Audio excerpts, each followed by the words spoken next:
Fixing to start us. We're starting the streams. Dravos, you're gonna have to come back later. By the way, go ahead and check out that Curse of Strahd stuff on the other channel, alright? Yeah. Alright, thank you, sir. And yes, we are live. Welcome to Chaotic Calling. I am the DM Starwind. We had a little bit of a interlope there, but well taken care of. There are some adventurers out there exploring the lands of Elsparia. We have with us tonight Amara. Hi there.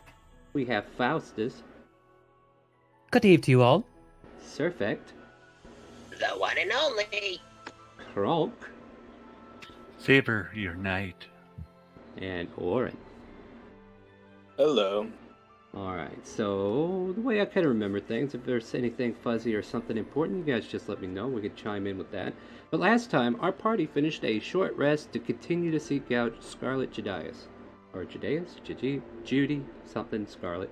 Eventually, they came to a hovel in the woods, and upon knocking, the howling of wolves could be heard from inside. Oh, whoa, whoa, whoa! You need to stay back! A woman slowly informing the group that she has dogs and they should leave, but they explain who they are, and she opens the door to see Faustus and his friends at her doorstep. She invites them in. Amara spends a little time looking for the dogs that she never finds. And Scarlet apparently is a servant of a cult whom must not be named or overheard or whatever. She needs assistance before she's willing to help anyone in any capacity. She asks for a tell of a manticore, which everyone's luck, she had some kobolds try to lure one out, and one of them show up informing her that the manticore is in the back layer room causing problems. Shella, the trap master of the clutch, was sent to seek out help, and with that, the party was asked to lend aid, and Shella leads them to her home. Upon the way, the party is waylaid by a group of goblinoids and goblins and hobgoblins, which the party manages to fight back, and along with Shella, who seems to be a very capable sorcerer. She was pretty kick-ass in that battle. We find out that these group of goblins are known as the Fangs of the Wolf. And with that, the failed attempt of trying to ambush our adventurers was a brief encounter and discovery. Once at the Clutch's lair, they are led to meet Snaggle, the current leader. He just simply tells Shella, go take them. It's her trap that didn't work, and she needs to fix it. Expressing to the party that they should take all of the manticore, the party sets out with the goal in mind to face off against the manticore in the lair. Sorry guys, been a while, haven't seen you in a while. So, battle breaks out, and soon the beast is slain. Like, we really had a really good battle. It was pretty back and forth there for a little bit, but it turned out pretty awesome. And for safekeeping, Oren secures away the tail of the manticore in an unopenable box that he forges up.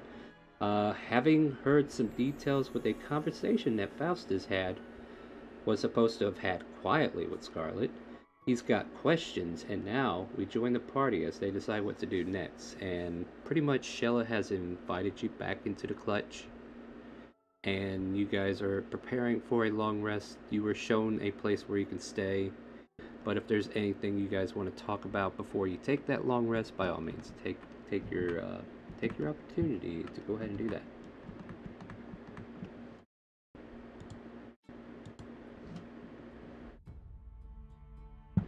I can wait. So I guess during this time, at the least, now that things are calmed down, Faustus kind of like undoes his vest and shirt to see the damage that has been done to it.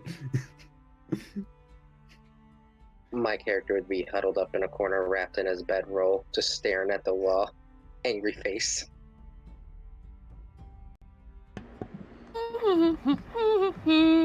And then the manticore had a hat, and there were swords, and then there were stalagmites. And she continues drawing this picture. Yeah, so the very funny, what is it, like stick drawings of the manticore? Yeah, I rolled garbage for this picture, so it looks like a shitty stick figure with like even like a little arrow pointing to like me for the little girl in pigtails for like Amara, and it's just perfect. The turtle looks cute. Probably Looks the like a only DeviantArt thing. drawing. Yeah, probably the only thing that actually came out correctly, because circles are pretty easy. Oren's just you see him lay out the scimitars and long swords around the tail, and he's concentrating creating this box to put the manticore tail in. It takes an hour for him to do that, so he's really focusing on that. All right. Oh yeah, because you're sacrificing all these materials to make a metallic box to surround this tail in. Yeah, that's gonna be nice and heavy. Yeah. At least 7 scimitars heavy, right? Something like that. 12 weapons total. I had 9 scimitars and 3 longswords because I've been just gathering the weapons from the enemy I've been fighting. Nice. Yeah, I mean, it's a good thing, because that is worth money as well. Alright, so you're spending an hour doing that. So we see Orn focusing around these weapons, and sometimes you see material kind of like decomposed down into like lumps of iron and steel or whatnot. And slowly it just kind of like edges around as a box formation. If nothing happens over the hour, he's able to conceal the tail in a long cylinder metallic box. All this time, Kronk's just cooking the food and savoring it. Alright, yeah. Yeah, you purified some manticore meat, which was interesting. You want to make a survival to see how well it turns out? Yeah, sure, why not? Average. Not your best dish, but then again, manticore meat is something very rare that many people get to work with, so maybe if you had more time to practice, it would come out better. But for your first attempt, at least it's not super bland. Served up by Turtle Ramsay. Not good enough. But anyway. Where's the manticore sauce? Needs more basil. There you go. Insert your own joke about Gordon Ramsay here. Click. Alright. Shella, the kobold that's been kind of like with you guys for the most part, is currently checking in on you, seeing if you need anything at all. You guys need anything? I can help you. That might not be her voice, but I think that was. You know. You know what? After a moment of having 18 mini little panic attacks by himself, finally Surfik will say something as he finally mutters out, "Do you have any tea?" She looks at you funny like, what the hell is tea?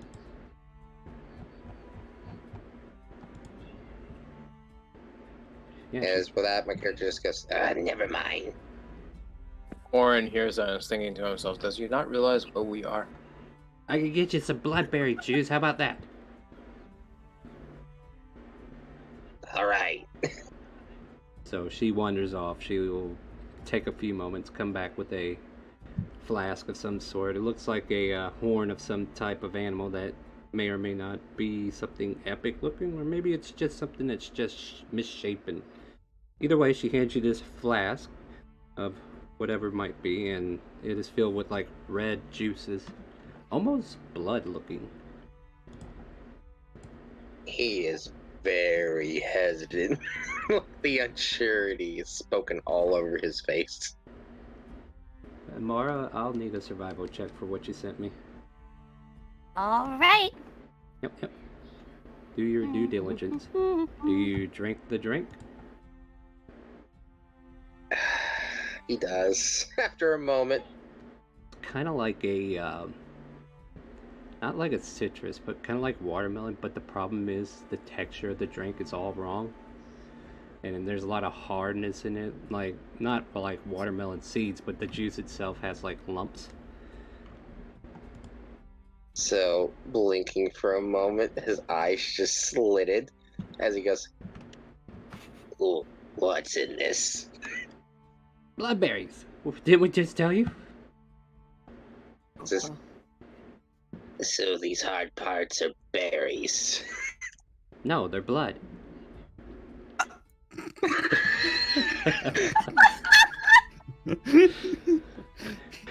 And I'm not even gonna roll the con save.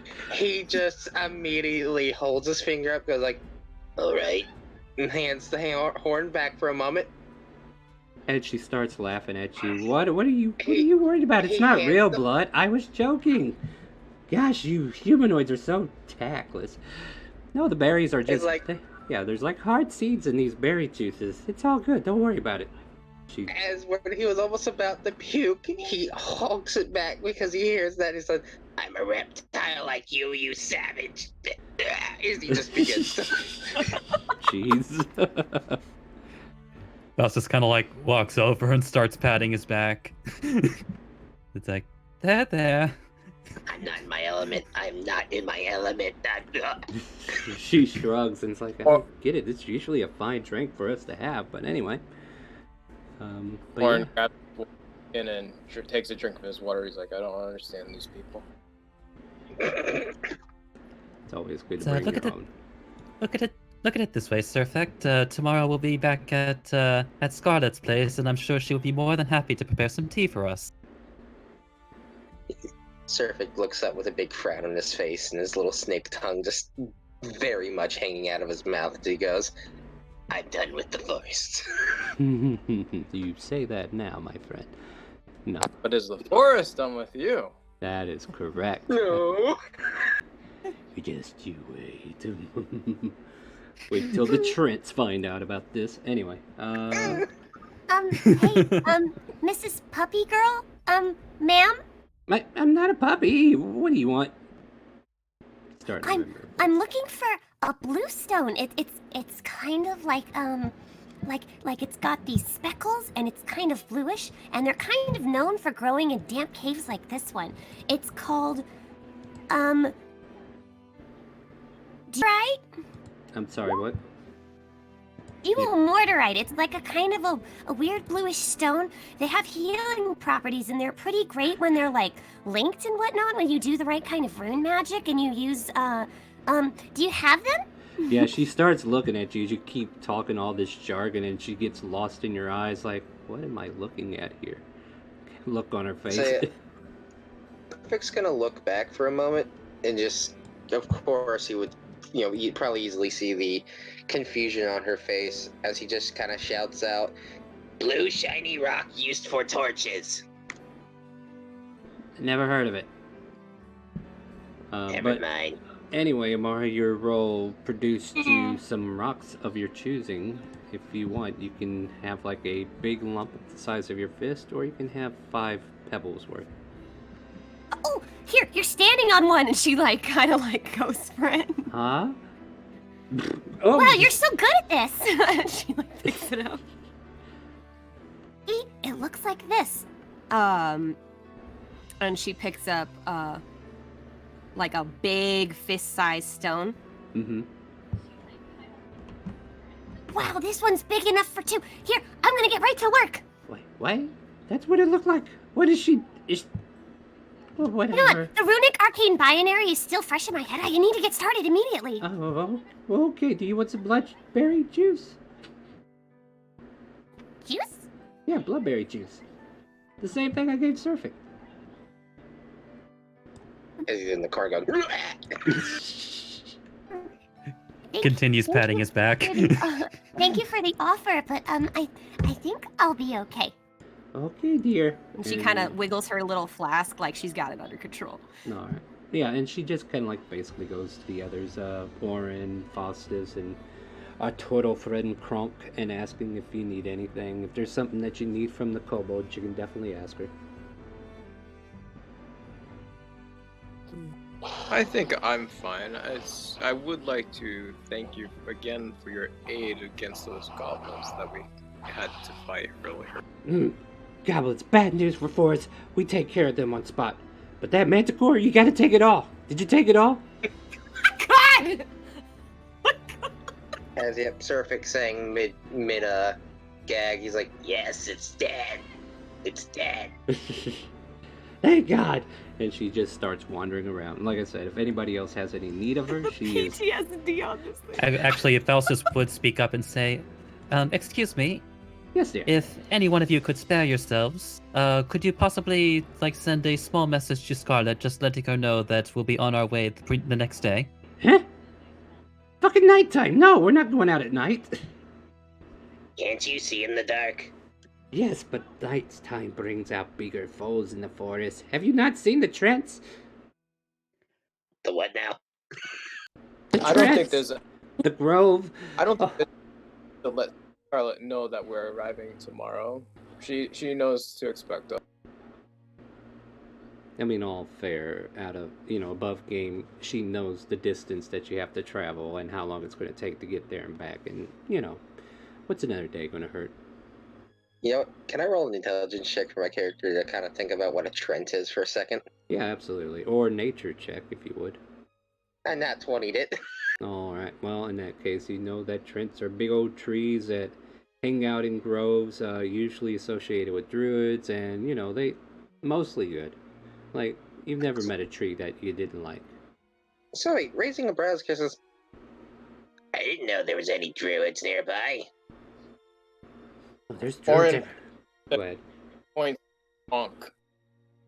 Yeah, you got one in your party.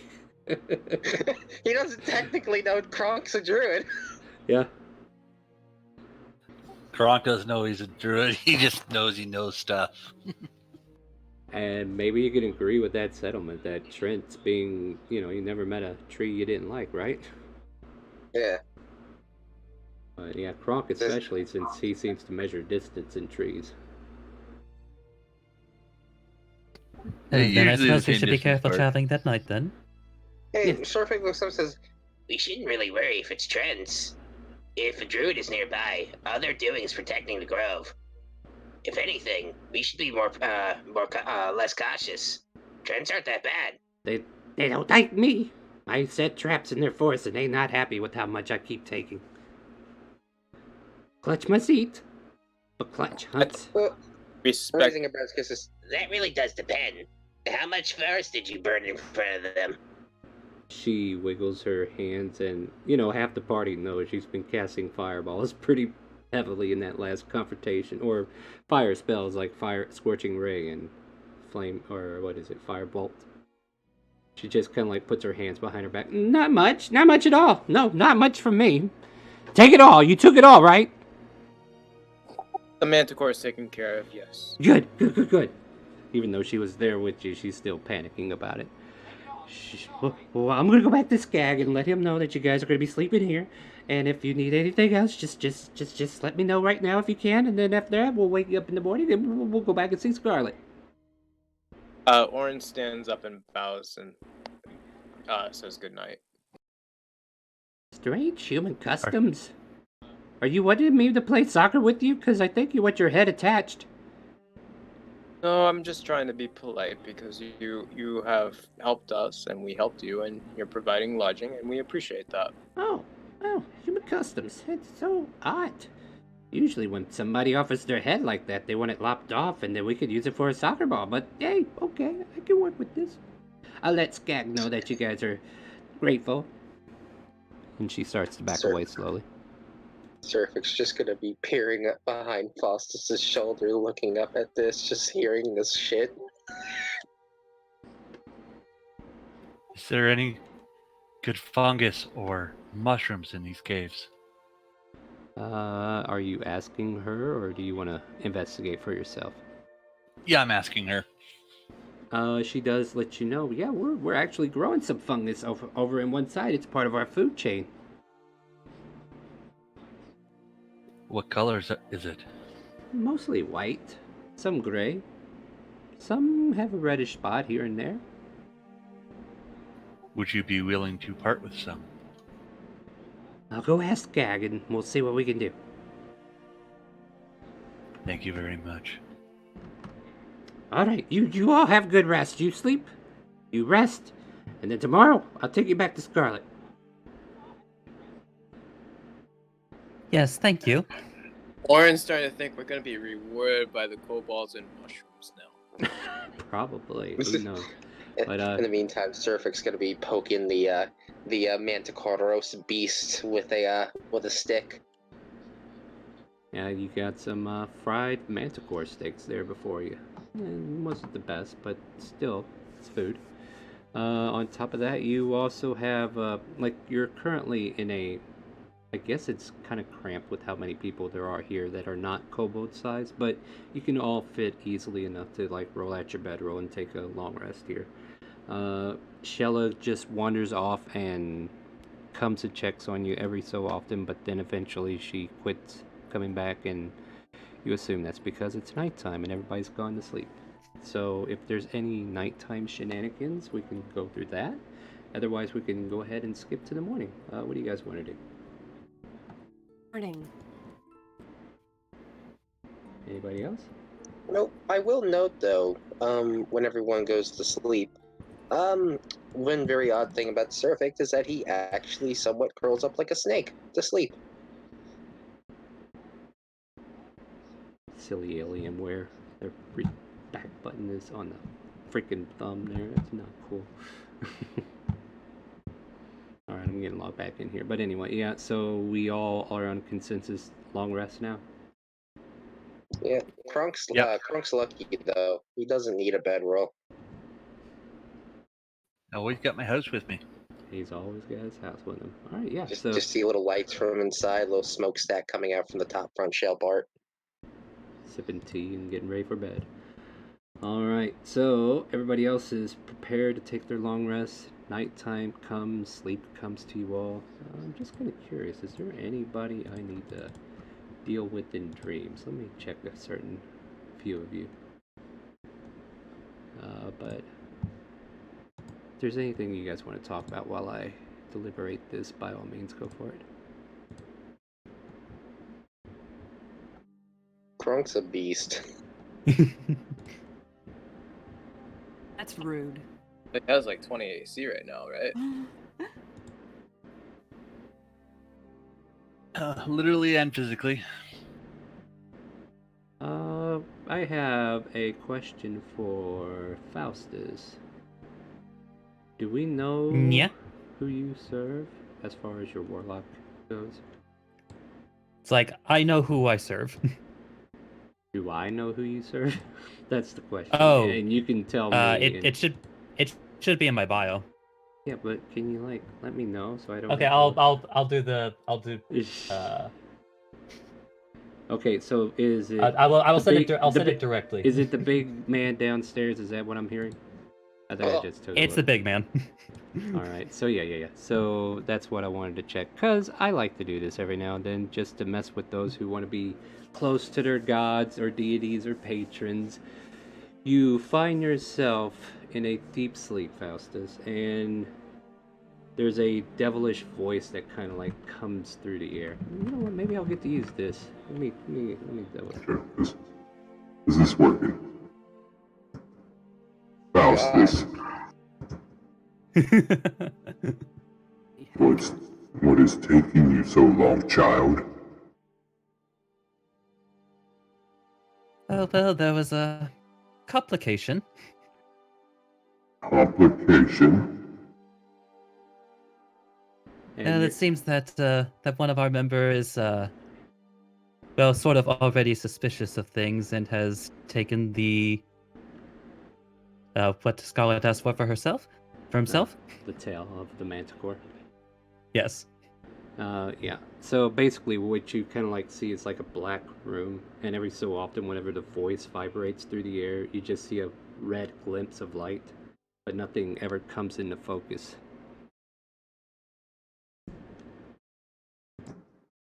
The deal must be made with the Maiden of Chaos. See to it, will you? So I will ensure it. I do wonder if everybody on Twitch is hearing it, because I turned it off on my end. But at any rate, as soon as you hear that, it kind of like fades out, and then you're back in your full sleep state, and the dream kind of ends. And I don't think there's anybody else I need to worry about at that point. So the next morning comes, and Shell is like shaking everybody awake, and she shakes everybody else awake, says, get up, and she gets to Kronk, and she's like, do I spin this? And her eyes kind of like light up, and as you four are kind of like waking up, you can see her like taking a few steps back, and she's like practicing with her foot, and she's thinking about giving him a good old kick. So she comes running up to the shell, and she goes in and tries to spin kick it and try to kick it like a soccer ball, and the shell doesn't go very far because, let's face it, Kronk is pretty pretty set in his weight scale compared to what she is. And It's she, pretty thick. yeah. So like the shell kind of like bonks over a bit. Kronk, you feel a little shaking going on outside, and then we hear Shella land on her back like, "Ow! That's not how that's supposed to work." Orin goes up and just knocks on the shell. I think that might be better for you to do. No, Hey, I Kronk, wanted I to think see it's if I could make him into a soccer ball. There was a reason I did what I did. I knew what I was doing. Okay. I mean, we'd usually Yeah, take the hey, skulls, hey, but this is a that's very big ball. Heavier. Good morning She's rubbing Yeah, her peek- feet. to you. Good morning. Everybody up? Everybody good? Okay, time to go. Skag says it's time to get out of here. Hold on. About Let those me mushrooms. recover my shirt. As he kind of like rubs the sleep out of his eyes. Namara's probably been up this entire time, huh? But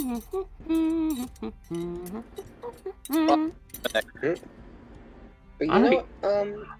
Picking up from his body curl that he kind of did while he was sleeping, kind of just looks up at Foster's like, "Hey, are you all right?" I believe I'm fine. Why do you ask? You've almost died twice. That's well, as they. Well, that is quite true. It's I haven't really been outside the estate that much, but I'm here standing, I'm supposed. Thanks to all of you, I suppose. Well, I certainly can't help but wonder what it would have been like if it were just myself. looking at him says, I maybe can treat you to something back in the city. Take your mind off of it. Having 2 life-death experiences must be troubling. The kobold That's walks over to Kronk and hands him a bag. Here, Skag says you can have this. Well, I do have some concerns about the afterlife, but I'm not quite ready to go there quite yet. I don't think anyone really is. Can I inspect the bag of stuff? Absolutely. It's a small bag, burlap, kind of like filled halfway with all kinds of assortments of mushrooms. As for the exact detail, I'm probably going to have to do a little research, but, most of these are edible mushrooms that they grow for themselves. Okie dokie. And she just kind of like says, all right, time to go. Let's go. Everybody out. Just like recovers his shirts and vest, adjusts it to the best he can. It's like, alrighty then. What about you, Amara? 10 more seconds. And she kind of clacks on the last thing and she's like, I did it. and she stands up after sitting in the same spot all night and she holds up 2 rocks. Yay! And then Shella's like, what's this? Yeah, oh. I call them Rocky Talkies. And she holds them out. Serpic's gonna be the one to go over this one. He goes like, what are you talking about? Kind of just looking a little weirded out.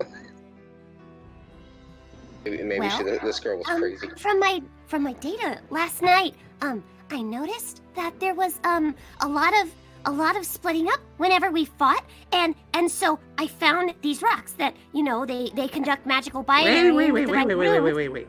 Let me get this straight. You went on a date last night and you split up with a bunch of people? I'm confused. What are you talking about? Thinking for a moment. No, 'cause this- we fought a manticore. Oh, did you take it all? Well, you can see Orin with his hand on his head shaking.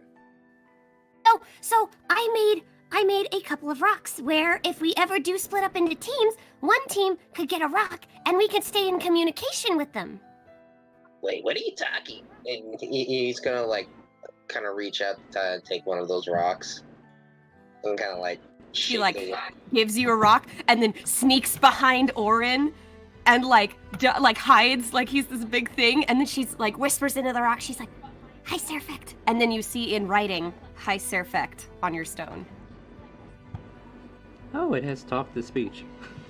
Or speech to text. His lip turns up and he just makes like this like cheek turn smile for a second, like aw. He looks at her like, Mara, can I keep this? Normally, Oren and Kronk are the ones on the front lines, so I think they should have one, at least. And she gives Oren her little rock. Thank you, Amara. I really appreciate that. This will come in handy, I think. You're right. Yes.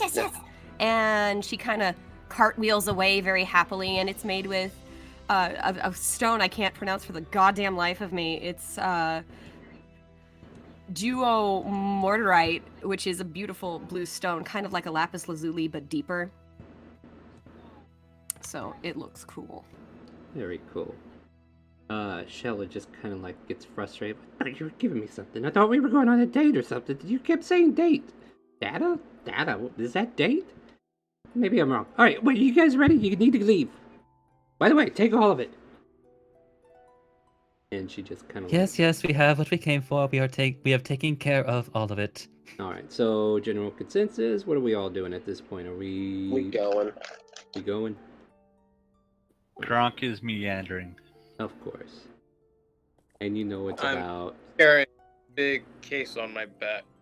Yeah. I wouldn't think it would be too big. I mean, the Manticore's tail... I don't know. About 4 feet, maybe. Alright, maybe it is.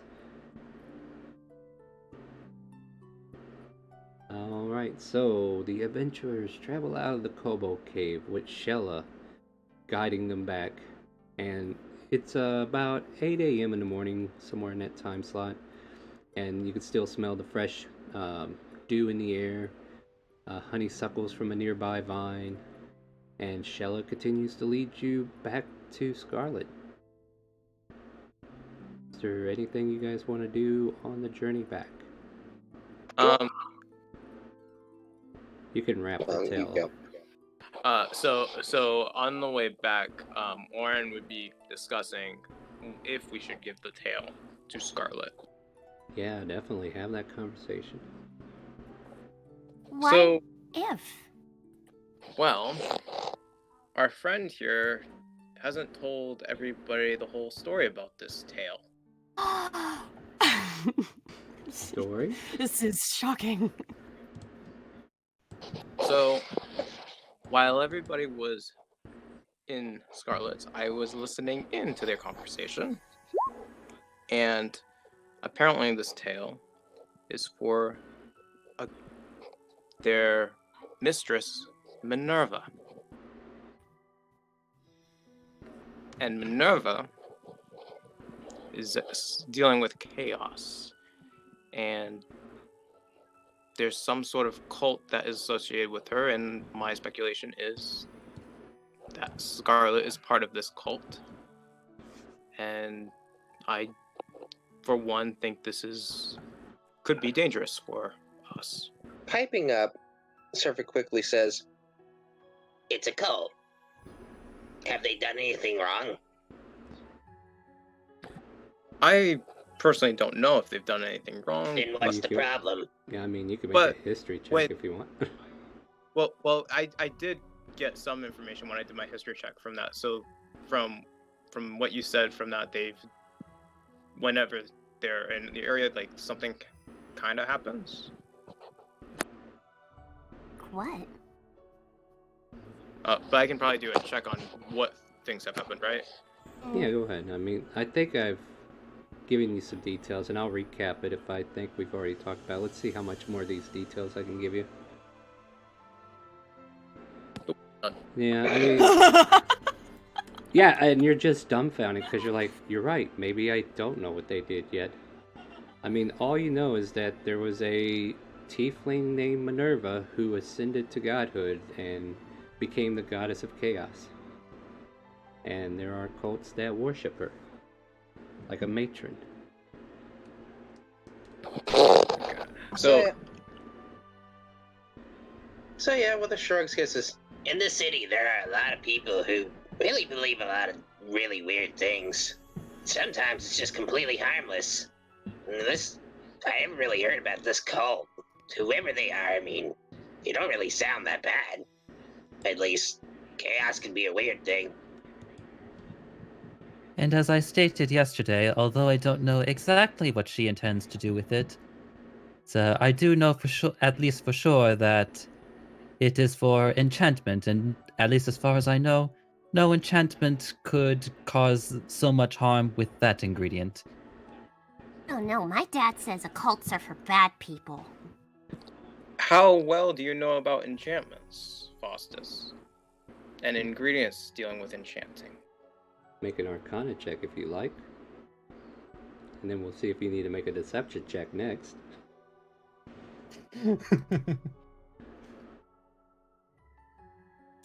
Yay! So yeah, looking over to Imara, he says, Mara, do you want to know the difference between a religion and a cult? One Cut has out, a what was building dedicated to it. Do you want to know what the difference is between a religion and a cult, is what he said. Oh, and just one has a building dedicated to it? Yep. Anyway, with that Arcana check, I mean, you're convinced that this ingredient couldn't be for anything like super devastating. Like, she's not making a super fireball bomb or something, or a scroll that could terrorize people. It's got to be for something instrumental.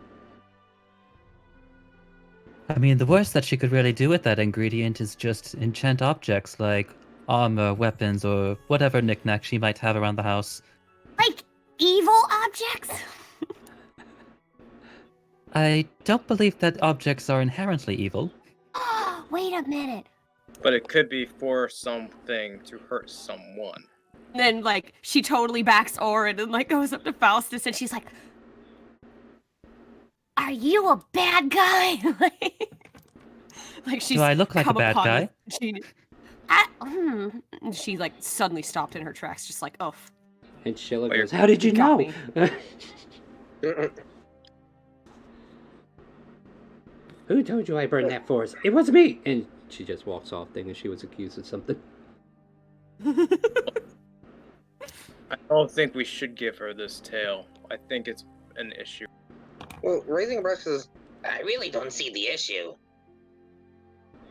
Look, as I said yesterday, if you truly have your doubts about Scarlet's intentions for it, then simply ask her yourself. You're of keen wit and insight. I'm sure if she's lying, then you will be more than willing to detect it. Me and It's a really Chad are- nice thing to say. I don't think Faustus is a bad guy. Me and Chad I are kn- checking something, but Yep. continue. I know the devastation what a weapon can do. I've seen it firsthand. A weapon can destroy people, destroy villages. Is If it in the weird? wrong 'Cause it's- hands. Yeah, in which case then Surf would say, but how do you know she's making a weapon? Damn it, She's Kronk, sit still. So what is she enchanting? So, do you have doubts about Imara's enchantments then? Rocks can be pretty scary. So far, we have a stone that can talk. We have a Kronk got a powerful shield. Her enchantments are for defense, whereas we're dealing with God of Chaos here. But isn't that a leap of logic then? For all you know, it's like she intends to use that chaos for good. There's no such thing as pure evil chaos. I agree. Good. Yeah, But- in which case then Surfic will pipe up saying, fairies are a thing.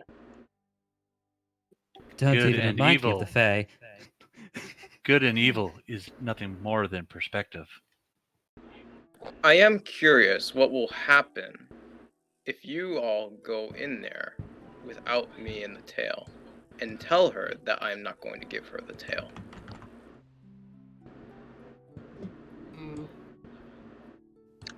Kind of squinting his eyes a bit as Serpent would say, "Why do you want to cause confrontation? I thought you were a holy man." I'm a man of the forge. Well, I imagine that the worst that might happen is that I might be reprimanded. Well, nice thing about stones is Amara communicate what's going on in there. Right, Amara? I can do that. Hey, Surfic, can I have your sending stone? We could use that as a way of Orin talking or whatever he needs. All right, and he hands over the stone. Oh, We That must reminds me. keep Orin, to our give me your word. shield. Oh, you need my... Yeah, and then she pulls out a hammer and a bunch of fairy dust. are you buffing up his shield? Is that what's happening? He lets me. No. Yeah, Do you- I will. I saw what you did with Kronk's shield, so of course. I'll use green glitter just in case. And she goes to work. So now you have a green shield with a +1 AC, is that right? Yep. Nice. Thank you, Amara. I really appreciate your work. We should work together on some projects, I think. Really? I'm really popular in the Masons Guild. I've never worked with metal before. Well, I know around a forge, so maybe we can work. Like, she's so happy.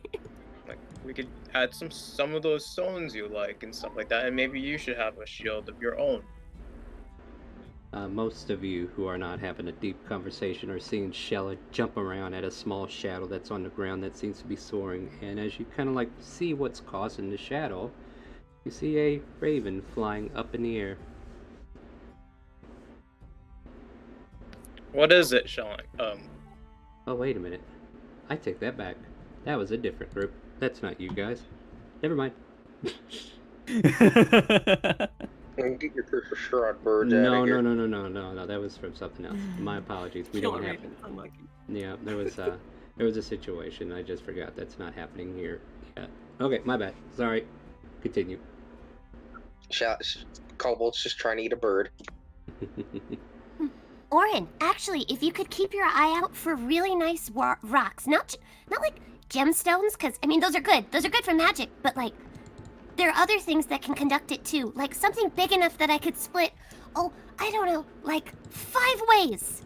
I could make sending stones for each of us, like little rocky talkies. So not crystals or gemstones, just like big stones you're looking for. Something like that, yeah. Yeah, and she kind of goes into how certain sedimentary rocks don't carry enough magical composite from the primordial ancient ways, and how certain runes don't work with them. And it's shocking to hear this little idiot start babbling about higher tier concepts. But she comes back down to... Effectively, it comes down to the origin of point. If I make them from one origin rock, they're all connected, but if I do a bunch of rocks and try to connect those, that doesn't work. That makes sense. Yeah, I'll keep my... While the poor cleric suffers from a diabetic attack over here, something so sweet. Seraphic is gonna take Faustus. He's gonna pull him away for a second. Like, get him away from the group for a second. Well, as you start to pull Faustus away, Shella sees a couple birds that are chirping very loudly, and in her reprimand, she sends a firebolt, misses the birds, hit the branch, and then all of a sudden one of the trees starts to burst into flames. And then she looks around, and then she points at Faustus, "He did it!" and starts running. That dog. Can I do a perception check? Yeah. Because I have a feeling what's going to happen. 23. Well, yeah, Yeah. you clearly Orin, saw it. You clearly saw it. Can Kronk cast Frostbite to try to put out the fire? Sure, that sounds fair. Yeah, so you see the fire starting to burn on the branch, and then you cast Frostbite. Is that a range attack, or is that just an AoE? Yeah, that easily just kind of like consumes the flames and freezes it out, and then eventually it's just a wet branch that's got a burn mark on it. So yeah, Little looking over, one, you must be more careful when trying to hunt. You're looking over at Kronk, he says, that was a good idea. I don't want to have any Trents mad at us. The Trent's face pops. No, not now. No, that was a regular tree. Don't worry. But yeah, she looks at you. She's like, okay, I'll keep a better eye on it. I should have hit the birds. I was trying to get the birds, but my Take a fault. deep My breath. bad. Calm down. She just lets out howls. Now she actually does sound like a dog. Man, being a dog owner is a lot of work. It can be, I would imagine, but You it's must like pick- taking a forge. You have to always be wary of doing everything you do on the forge, or something bad can happen, like the dog can set something on fire. Anyway, before the collars are broken out, Surfix is gonna start taking Faustus away for a second. All right. Do you go, Faustus? Oh, that's like he goes with them. It's like he has no reason to distrust him. And after pulling him away for a second, he says, Alright. I really need you to tell me what's going on about this tale, please.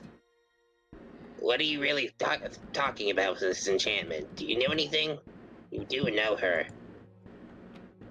Well, as you'll remember, I'd never met this woman before yesterday.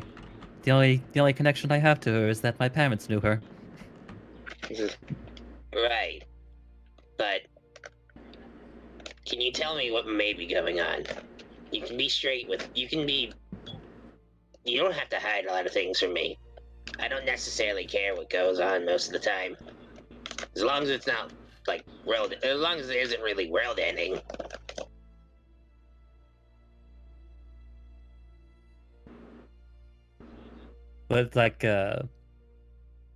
But well, at least like the role from last session, like I am like fairly sure that this tale won't do anything world-ending.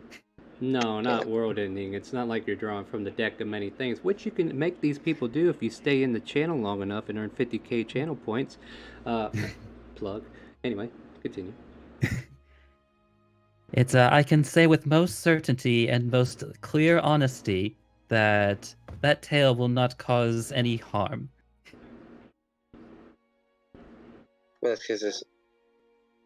Alright. I wanted to pull you away and talk to you about this, because that cleric seems really hell-bent on not giving that tale away. Well, I don't doubt him for being suspicious. She is a curious character, and I suspect that he might have had some experiences. Just by the way he spoke, anyway. nodding. At any rate, it would be trouble. It would be trouble, though, if I wouldn't give that tale over. If for no other reason, then I would really rather not be reprimanded by my family.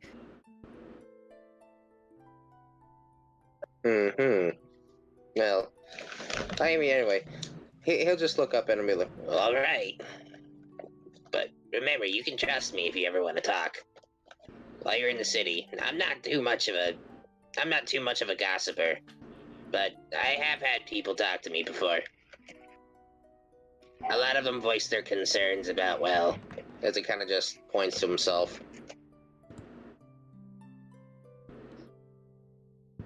Yes, I suppose I can understand things could be a bit difficult for you.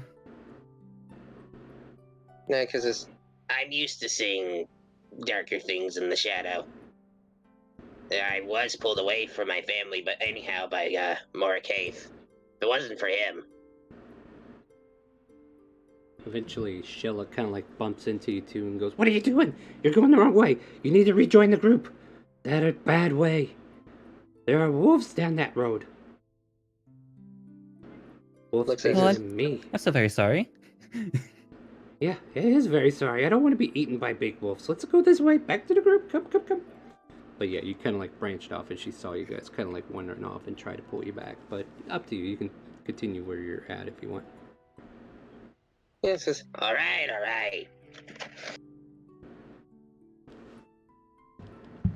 All right. So At any rate, we'll have plenty of time. We'll have plenty of time to talk after this whole mess has been sorted. And kind of like gives like a soft smile.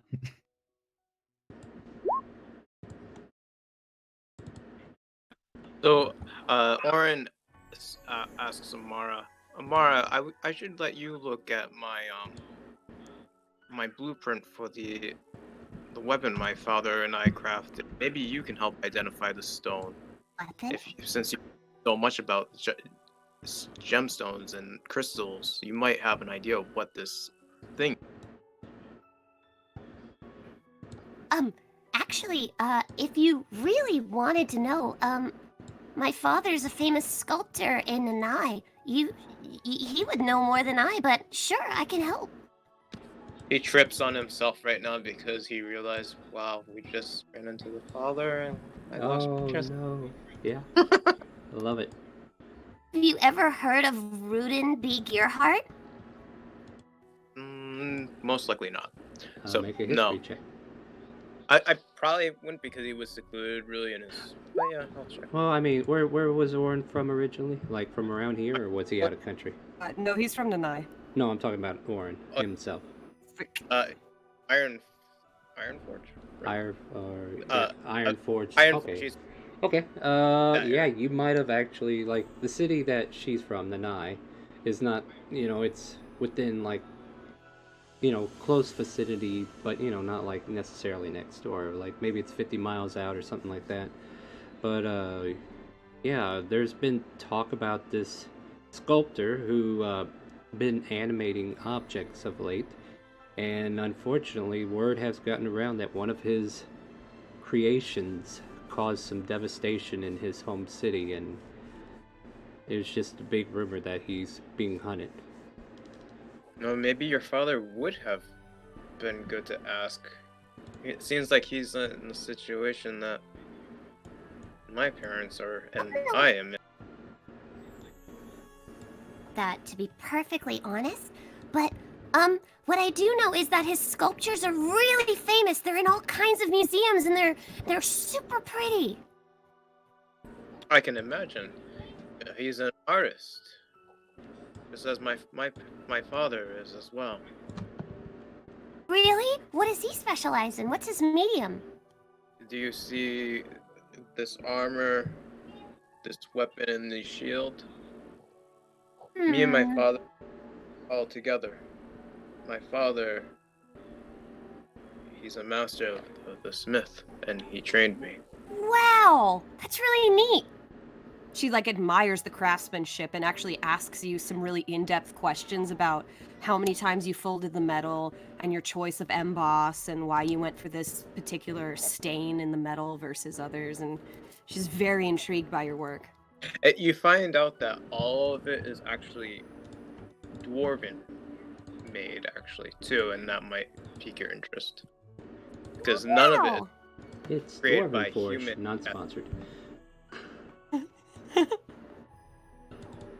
Alright, everybody's passive perception, you can hear a soft oh god, that was terrible. From the top. There we go. There we go. There's a couple of them, like, going back and forth, and in the distance, far south of where you guys are traveling. If you want to go ahead and set yourself up in a marching order with the right side being the closest to the direction that we're walking in, feel free to maneuver around. Like, we have Shella leading, so Shella will be on point, and then just kind of like line up in a formation from Boulder's Gate, and we'll go ahead and go on with what might be happening at this point. Probably. With hearing this, how close by is it? I'll let you know in just a second. What was the other question? Oh, I would say me and Amara are probably talking to each other, so we're probably because this is when we're walking through, right? Mm-hmm. Yeah. And then the howl screeches the air. You see Shella visibly look around like, I told you guys not to walk that way. Now we got wolves. And then all of a sudden, somewhere far off, because they are not being stealthy enough, you see two dire wolves wandering the woods.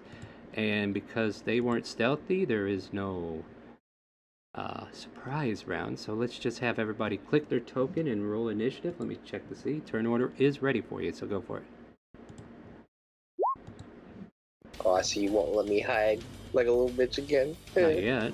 You can do it on your turn.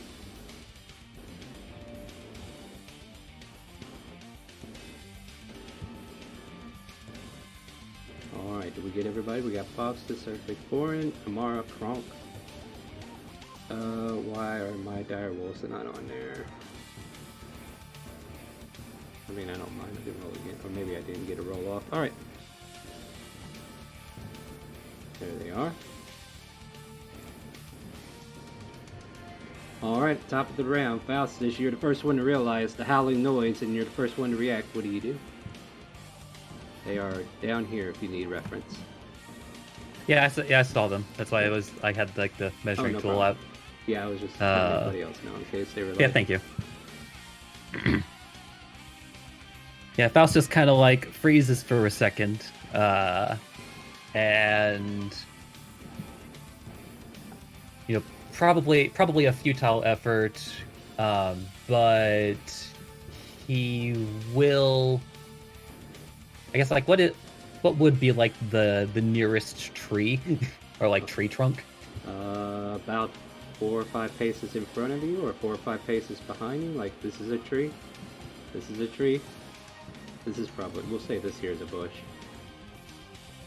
Yeah, just remembering his past 2 near-death experiences, he is going to quickly move his way over to, I suppose it would be like the tree trunk in front of him, and like even kind of like try to like peek down the way to see if he can like see them properly. Yeah, that X marks the tree trunk. Okay.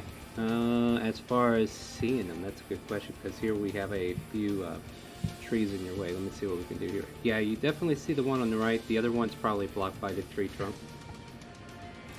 Or, yeah, you see this one clearly. It's like, do they look hostile? They did not hide themselves, and they seem to be coming in your direction in a hungrily motion. So I do believe those are hungry. And they start trotting off in your direction, trying to charge you. But what do? It's for the time being, he is going to kind of like quietly mutter under his breath, in order to like incant to the wolf that he can see his hex, and then he is going to hold action for when once the wolves become hostile, he will fire an Eldritch Blast at the one he hexed. All right, so let's see, bonus action hex on the one on the right, right? Mm-hmm. All right, there's your hex, and holding action in case it gets close. Is that what I'm hearing? If it gets hostile. All right, let's see if he gets If hostile. it becomes hostile within this round. All right, let's see what happens, because they are next. Let's see, maximum range of 50 feet.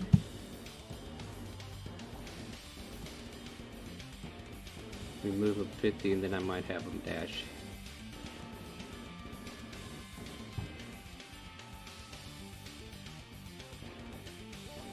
Yeah, I think that's what they would do. So, hold on. I'm not getting it up on you, I swear. There you go. So they use their movement to dash. They're unable to take any action. But they try to surround the party, and it looks like they're going to try to cleave in until they meet in the middle. At least that's what the intention looks like from these wild beasts. But next up is the kobold. And Shella just turns to you like, I told you guys not to walk off the path! And she will prepare a scorching ray for the one on the right. And she fires off 3 of these. And she gets 2 of them to land. And dealing 18 points of damage as fiery rays hit. One of them missing. I'm going to roll on my random,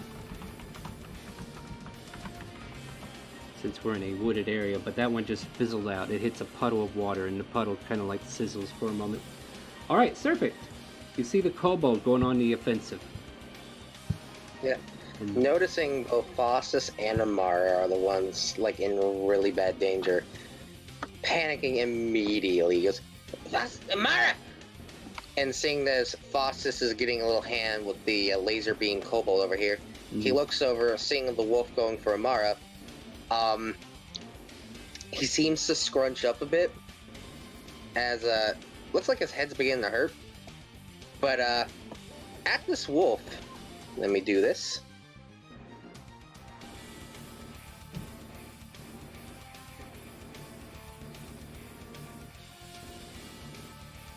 Dissonant whispers. Which one, left or right? Said left. This one right here. Alright, I'm gonna get that wisdom check out of the wood. These wolves are wise as fool, but not that wise. So he takes. Wow. Is there additional information on that or no? Oh yeah, let me I can pop the card for you. For some reason it didn't do it. Yeah, it did. But yeah, has like almost like a scrunched up pain to his own face. Oh, I want the info card. Whisper discordant melody. On failed save, it takes the damage. Immediately uses its reaction if available to move as far away from you. Alright, so it moves as a reaction. So as soon as like his face scrunches up, Crunk, the cleric, and Amara would easily, and the kobold would easily be able to hear this odd whispering sound coming from him, as he almost makes like a muted, like angry hiss sound at this thing. Alright, so the beast on a reaction moves 50 feet away. However, I believe that opens up attack of opportunity for Amara. Do you take it? She was too scared. She was like, "Wow!" Like, and now she's like, "Oh." The puppy went away. Alright, so there you go. I'm gonna be that guy. Wouldn't it not have any movement left until next turn? No, Oh it's a no, it reaction. immediately runs away. Yeah, the spell says reaction. It uses its reaction to move away. So yeah, my character begins to huff after doing that. The whisper stop. Yeah, just for everybody's clarity's sake, in case you need to know. Definitely read that. But yeah, on a reaction, if it fails, it runs its full movement away. So it moves 50 feet away, and let's see here. And that's only for this turn, right? And then it just comes back from that. Yeah, it looks like the. But yeah, it's definitely a good way to open things up and keep things from staying around. So Orin, it is now your turn. One of the wolves have been sent away. I'm probably gonna position myself to get to that wolf. Yeah, by all means. So, move 1, 2, 3. Oh, if it wasn't obvious, the Hexta wolf has disadvantage on strength checks. Fair enough. Okay. And I can then actually do an attack against him. I think that reach. I will do my cantrip. Oh yeah, most of them should reach. Probably didn't even have to move for that. Yeah, Sacred Flame. Well, it's got a 30. What? Oh, pardon me, go for it. Okay, it's a dex. Okay. Oh, it's actually 60, but oh well. I'd rather be. So I get a. Well, you still got him. So it takes 4 flaming damage from your Sacred Flame. Anything else for your turn, sir? Yeah. So he points with his hammer, and radiant energy comes out of the wolf. You hear it howl a little bit, and then I end my turn. Alright, so the wolf lets out a yelp as it's hearing, like its head is shaking at the same time, and it stops for a moment to try to get the whispers out of its head, and then it finally jars awake, turns in your direction, and then a sacred flame just bursts in front of it, and part of its facial fur has been burned off from the sacred flame. That is radiant damage though, but still very effective. Anything else? That's it? That's it. Amara, puppy ran away. What do you want to do? Add her up, and she's gonna pick up a rock from the ground Mm-hmm. and aim for this one. Sounds like a plan. Let's see what happens. Here's the wind up. Here's the pitch. Catapult. Ping. That is a dex save for you, Wolfie. Let's see if you can duck. Ooh, this one Poor is dog. dex. Oh no, it's no damage if it saves. So yeah, it sees this giant rock coming in, getting ready to attack Faustus on its turn, but manages to jump just out of the way as the rock lands right in front of Faustus, and then the wolf stands on top of the rock. Right, so no half damage on catapult anymore? It doesn't say. It says no damage on the save. Is it a cantrip Time we or? homebrewed it. Are we gonna keep it to the rules? Oh, okay, yeah, this is that one. All right, no, I'll give it half damage then. I'll say like it clobbered him right there on the paw. That's right. See, I forget sometimes. Thank you. We'll give No problem. it. Yeah, because this is a slotted spell, right? Yeah, this is a first Yeah. level spell. Yeah, it doesn't make sense that they didn't do the half thing. All right, yeah, I remember the argument now. That's very fair. That's very However, fair. it would probably break the rock too. Yeah, the rock won't. I mean, you don't plan on catapulting it again, right? Not this one. You got plenty, I'm sure. All right, so Amara fires off the rock. The wolf nearly gets out of the way, but it manages to land on its forepaw, and it just lets out a sharp "Yarr!" and then stares down Faustus. Anything else for your turn, Amara? Bonus action. I'm gonna run up, actually to here, and I'm gonna scoop up some pebbles along the way and magic stone, and that'll end my turn. All right. Kronk. Kronk's gonna talk to the wolves. Speak with animals. Croc's gonna tell him to fuck off, okay? Wolf Yeah, says- basically. yeah. And the wolf says, "No, we're hungry, and we want turtles in a half shell." What do you say? We do not wish to hurt you, but if you continue the attack, we will kill you, and you will not be victorious. You're saying this to one with a broken foot and the other one who needs Excedrin real bad. And neither. Yeah, they haven't had a chance to attack because they just came up here. Who knows? They could have just licked you on the face and been on their way, but Kronk can find out. You know, Kronk has the ability to find out right now. They hear this voice, and then it kind of like shocks this one for a moment, but it doesn't seem to give you a reply, so you're unsure of your words. Make a persuasion, though. We'll get the persuasion out there just in case. We'll see if that comes into play here in a little bit. Okay. Sure as hell doesn't. Yeah. So you talk to them, and they don't give you an answer back. Anything else for your turn, Kronk? You want to move, or are you staying put? I'll move up and protect Faustus. Alright. So yeah, feel free to move up.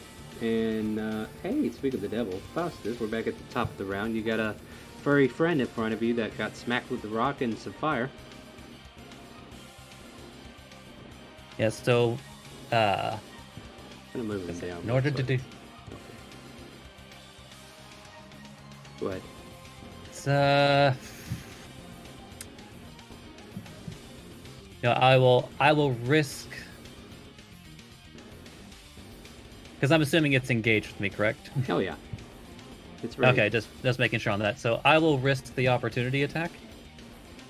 So taking that first step. Yeah, this one still has a reaction, so he'll take a bite. Ow. Hey, look what walking away does to you. 9 piercing. Are you on the floor yet? Of course. No. So I'm not that frail.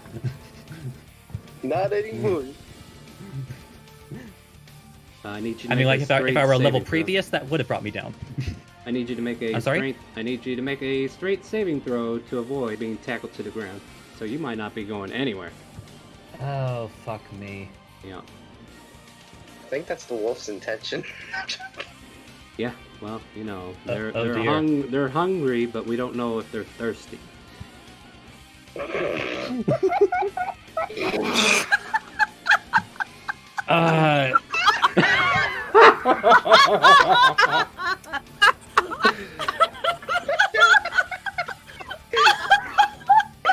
Faustus, you fall to the ground as you are tackled before you could even take a square out. god. And I it think is- you are trying to kill my character at this point. Yeah, well, sometimes some characters just need to be put out of their misery. No, I'm not. But yeah, he. All right, so back to that space.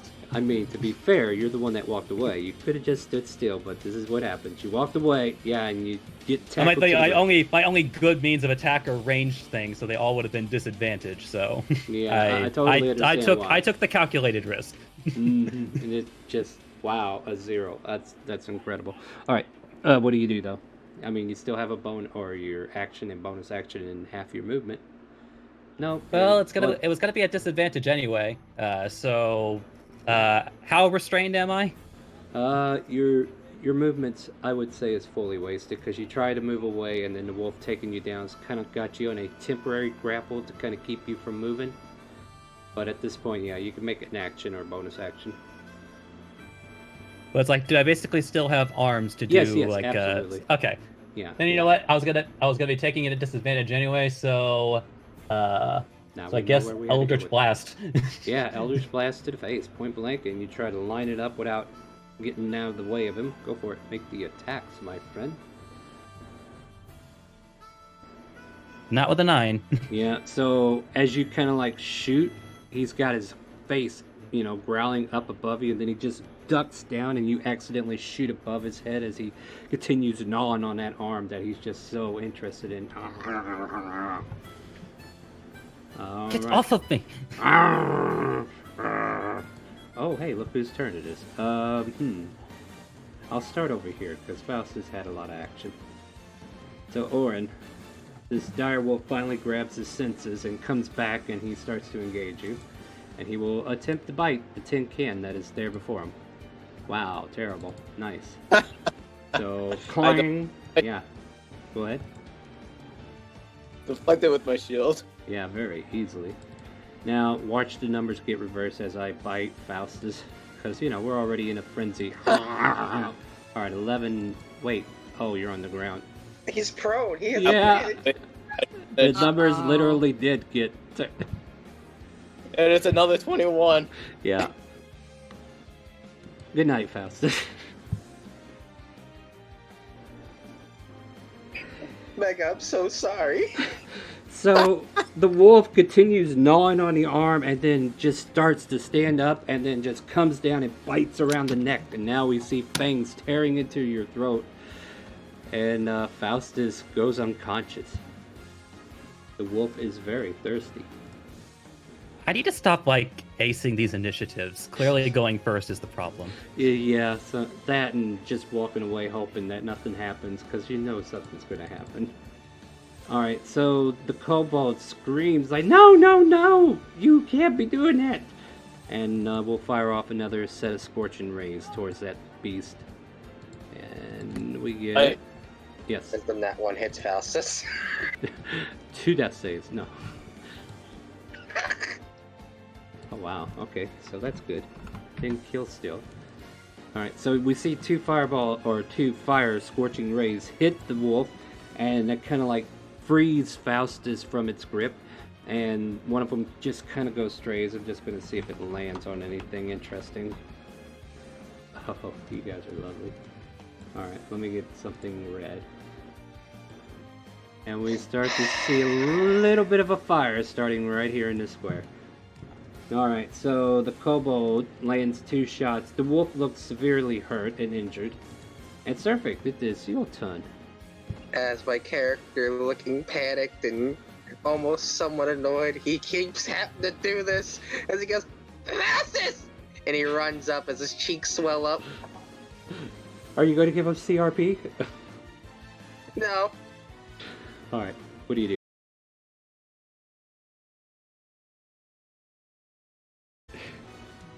Alright, correct me if I'm wrong. Is this directional or is this a line of attack? Do you control what target or is it a direction? I control what target, it's not a line. Okay, just check it.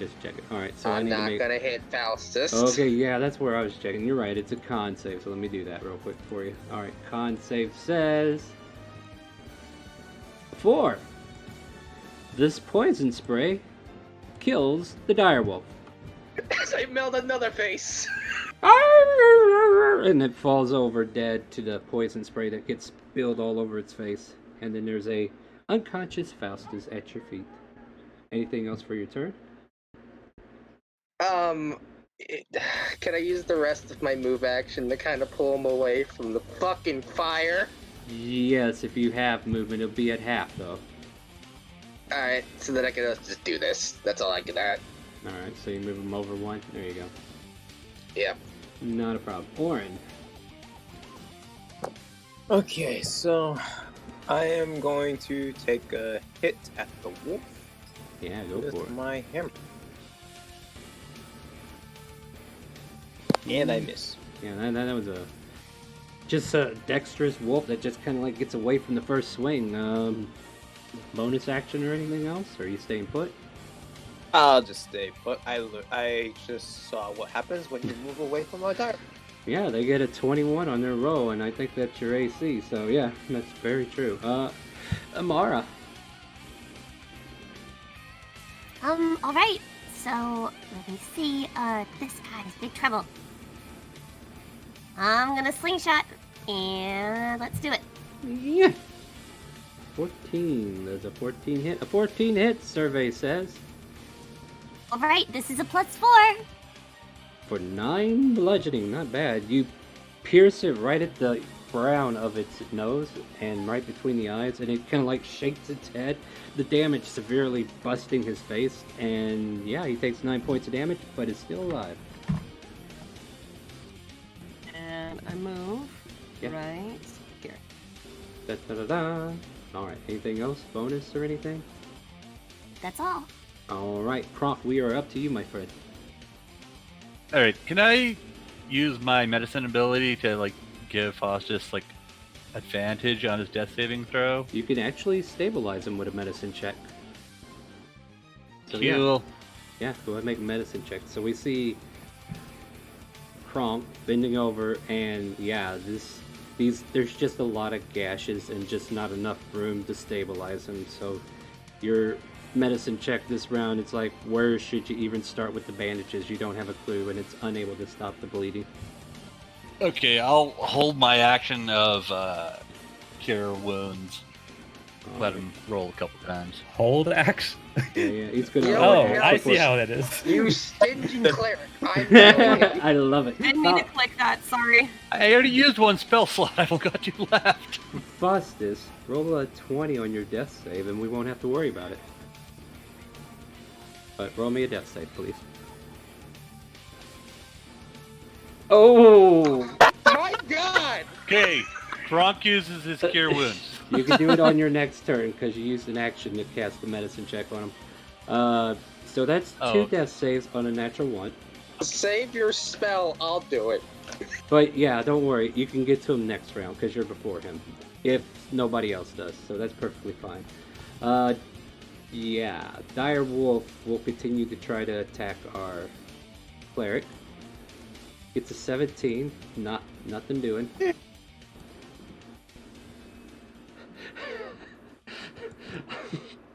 The kobold races over to Faustus, and its scaly beak goes against your face. And she screams up before she gets there and goes, "I know CRP, let me try something." And she's God. she's going to attempt a medicine check. Now, medicine check is wisdom, is that right? Yes, as my character screams, "Wait, no, your teeth!" Bites Buddy in the lip. We see Faustus' face puff up for a moment. And wake up! I seen this in the streets. Somebody fell over, and this is what they did. Saw this in a play. I saw this in a play. And as the creature tries to resuscitate our friend Surfix, how would you like to save the situation? He cast Cure Wounds, you fucking animals! roll the Cure Wounds, because this is going to be funny. So you get 8 I think health. that'd be really insensitive to these humanoids. So the kobold is looking over to see if there's anything happening. Her clawed hands pressed up against your chest, just slightly pumping it and just kind of like breathing into Faustus. All of a sudden, Surfeit casts Cure Wounds on you, and Faustus, you're waking up with these scaly face to yours and these clawed hands just trying to pump your heart. As Surfix screams out, "Stop dying!" Oh, he's alive! Yay! I did it! You Kinda did like- nothing but give him saliva. We've got to stop meeting like this. My saliva is magic! Oh my god. It brings people God, back! Cobalt Universe. Yes, very much so. So yeah, she's left with the idea that I saved them with a kiss. All right. Anything else for your turn, Surfing? God, no, not at all, not at all. Fucking Hey. stingy, goddamn kissy, fuck that. I mean, what did you want from her? She could have cast Scorching Ray on him. She was being nice. I mean, Would have been funny. Yeah, would have been. That would Hear have that been day she the end. opens a kissing booth and calls it an insurance policy. Orin, feel free to take your turn, my friend. I think we got one more left here. Okay. Oh my god, these dice put up. Oh, I'm sorry, friend. Anything else? Bonus action? Maybe a spiritual hammer to hit yourself because it's not working on the wolf? I mean... Spiritual hammer. Yeah, do you have spiritual weapon? No. Okay, I was about to say, you can do that as a bonus. think yeah, that's a level 3 thing. He gets that as a spell level 2. Oh, well, then I know what we're doing once we get to Scarlet's. Alright, Amara. Boom! Boom! You pelt it. Shakalaka! Boom! It gets pelted again. It's shaking its face, and you bloodied one of its eyes, and it's still looking out with one of its good eyes, and its face looks rough, but it is still alive, growling angrily at the damage you have caused. I would like to use Imara inspiration, and she's gonna be like, Go, Orin, go! it does nothing, but she At says it. My turn is over. Orin looks and he's happy that you're actually aiming correctly and I'm not. But hey, I'm protecting. There you go. I mean, if nothing else, just keep her safe. Alright, Kronk. This scene played out as well as expected. What would you like to do? Frostbite. Oh, yes. Make a D100 save, because this is a little bit bigger of a fire than the other. Yeah, do you mind if I make a suggestion with a spell? Instead of frostbite, why don't you do mold earth? Because it's in the trees, technically not the it earth. doesn't do any damage, and Yeah, you're not doing damage, you're covering fire with dirt. Either make me a nature check or roll me a D100. I'll use the results accordingly. You see, Frey of Rost is the way. Boom. Gone. Yeah, you wanted to roll high to counter her high roll, so there you go. Alright, so yeah, the frost ray, that's a cantrip, just scatters across and puts out the flames. We're all getting lucky except for Mega. And Faustus. Oh yeah, Mega. Yeah, other name. Yeah, Faustus. Or, actually, is there anything else for your turn, Kronk? You want to move? Well, I was trying to use frostbite on the wolf, but Oh, the wolf is dead. I thought you were putting out the fire. the fire one? No, No. he could hit the one I'm at with Oh, 60. I am sorry. I misunderstood because I thought we were taking care of the fire. In that case, forget what we did there. I'll put that back. That's what I thought we were doing. My bad. I misunderstood. That's on me. I'll make that a con save instead. So that is a 15, which saves, so no damage. It is a cantrip. So yeah. The wolf, like, ducks out of the way of the... Let's see, what did we say it was? Of the frosty image of ice coming towards it and just kind of, like, shudders away from it. Alright, sorry about that. I totally misunderstood the situation. Alright, cool. Anything else? Movement, or you staying put? Is the tree on fire, or what's on fire over there? Yeah, there's a tree limb that's catching fire, and it's catching pretty quick on that tree. I'm going to be rolling another D100 on the kobold's turn. That's why I thought you were turning that way to do that. Because you Yeah, did it, you did it earlier, and that's why I assumed that, and that's my bad. I'm sorry. Yeah, sorry about that. I assumed that too, I'm sorry. No, I'm more worried about the wolf right now, but no, I'm just wondering, like where on the tree it'd be on fire, like if he could stomp it out kind of thing, or reach it. It's up in the air, about 5-6 feet up on a nearby limb. All right. I'll use my full movement to just move this way. Sounds good. All right.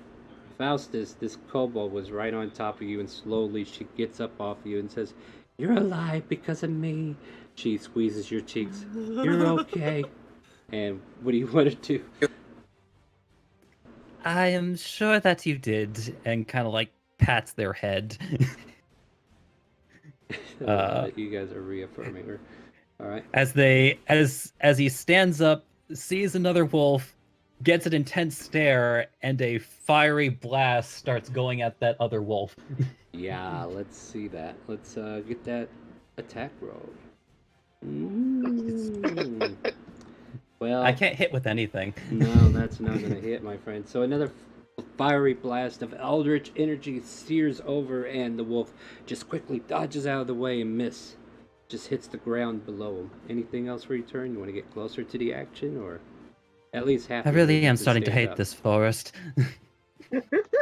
Burning it down. It's not a bad idea, is it? That's for Shella. Like at least like moves a few paces away from like the burning tree. Yeah, that's fair. A new patron. We will. And ends his turn. We will try to bite ordering again. Here we go. Yeah, then the tree becomes a trend and just goes nuts. All right, so we get a 17. We're getting closer, board. We're probably gonna get... Me and the wolf are dancing the same dance. Yeah, you're both scraping at each other, and nobody's getting anywhere. The kobold, where did you go, Foz? Kind of like walks over and just kind of like walks around you and inspects you, just make sure you're fine. You'll see her like patting your leg and just patting your arms, like, yeah, see, kissed it, good. And that'll end her turn. She's just making sure you're okay. Surfing. Clearly now owe her a life debt. Surfing looking a little panicked. Surfing looking a little panicked for Amara. He runs up past everyone. His cheeks are swelling up again. He gets into a nice nice range for his spit. He hawks a loogie at the wolf. I don't know if you can do that, friend. Oh. Yeah, look at this. Wait, shit. Yeah. Nope. Might want to hold that loogie in for a round. Is that as far as you can get? You do still have a light crossbow. Wait, hold on. Fuck. Hey, you don't have to spit at everything. Jeez. I want to spit at everything. Yeah, but that's I actually gotta make sure. Hold on, let me make sure for the movement. Yeah. I was here. 20, 25 feet. 25, 30. Fuck. Yep. You're too far. Them are the brakes. Yeah. Never mind. He just kind of runs up and is Well, do you want to use your short bow or your crossbow or whatnot? No, I did get arrows for that thing, right? Yeah, he gave you everything. I gave you the crossbow bolt and the crossbow itself. Yeah, you got everything. Yeah, where are you at, friend? You were ready to go. Oh. Put yourself, okay, in the resource column, put yourself with 20 crossbow bolts. That's what comes in a quiver. Oh. Alright, I'm sorry. Yeah, you don't have to spit at everything. He attempts to shoot the wolf in the face. Yeah, do that. That'll work. Good attempt. Not happening, though. So you fire off the crossbow, and the direwolf dances around the shots, and yeah, this direwolf is just dancing around the last few hits that came its way. Amara seems to be the one bloodying it up pretty bad. All right, that finishes Surfict, right? Bonus action or anything? Surfict? No, actually, you know what? No. You know what I'm gonna do? I'm gonna Bardic Inspiration the fucking cleric as my character screams out, "Just hit it already!" I was wondering if that was going to happen. That's why I always ask if they have inspiration, or give them that moment to use their bonus. All right, then I believe we're to Orin. So that gives me a D6, right? Yep. Gives you a D4. Or no, it should be D6, I believe, ain't it? Double check. Is it a D6? Check your Bardic Inspiration. I think it starts out at 6 as the lowest, then it goes to 8, 10, and 12. And do I have to figure out to use it first, or do I use it? You can use the roll, and then if you don't think it's enough, then you can use the Bardic Inspiration. Yeah, I will not. D6. I will not confirm it until you decide whether or not you want to use it. So. Okay, cool. Yep. So you guys are thinking of Bless. Okay, I think that's good. I'll do that. That with hits. 15. Yep, go for it. That hits. 8 bludgeoning damage. You can tell me how you finish off the direwolf. Okay, so after the direwolf tries to bite me, I swing my hammer at it, and I smack it right in the head, and it goes right into its skull, and then the wolf falls down to the ground, and I put my boot on the head and yank my hammer out. And with a loud thud, Done. pulling out the hammer from the wolf, you manage to take care of the situation that is currently animals. Now we have a small fire to deal with, and I think we'll take a break now that we've been going for about an hour and a half here. So you guys ready for a break? Yeah. Yeah, sure. But, yeah, we'll come back and we'll, either deal with the fire or we'll just let it keep doing its thing. Matter of fact, let me just do a quick roll. Okay, maybe it's not as bad as we think. But yeah, we're going to take a 5-minute break. We're going to go get something to drink. And if you're out there and you're just now joining us, please leave a follow. Join us for more of these adventures. And also, if you're interested and you have that Twitch Prime, you can definitely use that to apply it to any channel. You can pick this one if you want.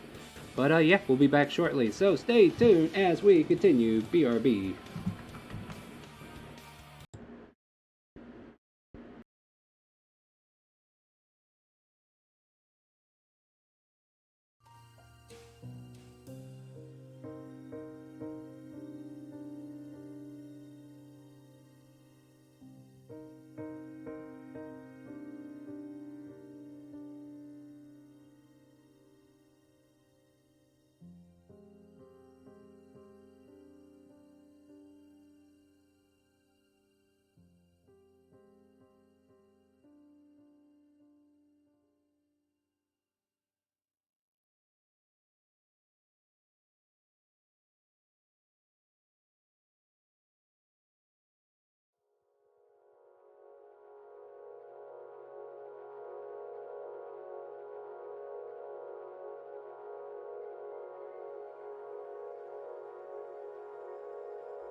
Hello, hello. We're coming back from break here. Let me go ahead and change our scenes. We've been debating a few things, and we're gonna get back into what we're doing here. So let's see here. Let me get some music back on. It's peaceful once again. We have managed to slay the dire wolves who were out hunting, and we got a small fire. It went down Do we want to do anything about that, or do we want to just leave it to its own devices? Yeah, Kronk will cast Frostbite on it. Alright, roll me a D100 or a nature check. And I'll scale it accordingly. Let's go nature this time. It's fun. And out it goes. Chill the air around the flames, and the flames just melt the ice that you throw at it and then dissipate as the wetness of the water rains down and puts it out. Small smoldering smoke in the air. Alright, that means Kronk will stomp towards the kobold. Eh? He's like, I tell you. She's just too What did I excited. tell Did you you not see? about Did you being not careful? see? Did you not see what I did? I resuscitated your friend. You should thank me. Oh, and I yes, should right. slap you. But no, don't slap me. I'm too nice. Look at me. I was nice. I helped him.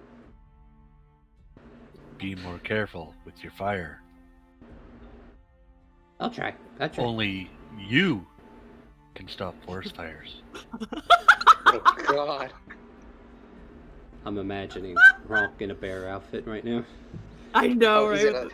he's not a bear. He's just in a teddy bear suit. Yeah, exactly. Alright, so make a persuasion check. We'll see if you're hitting home with Shella. I'm not sure how important Shella's going to be. Oh my god.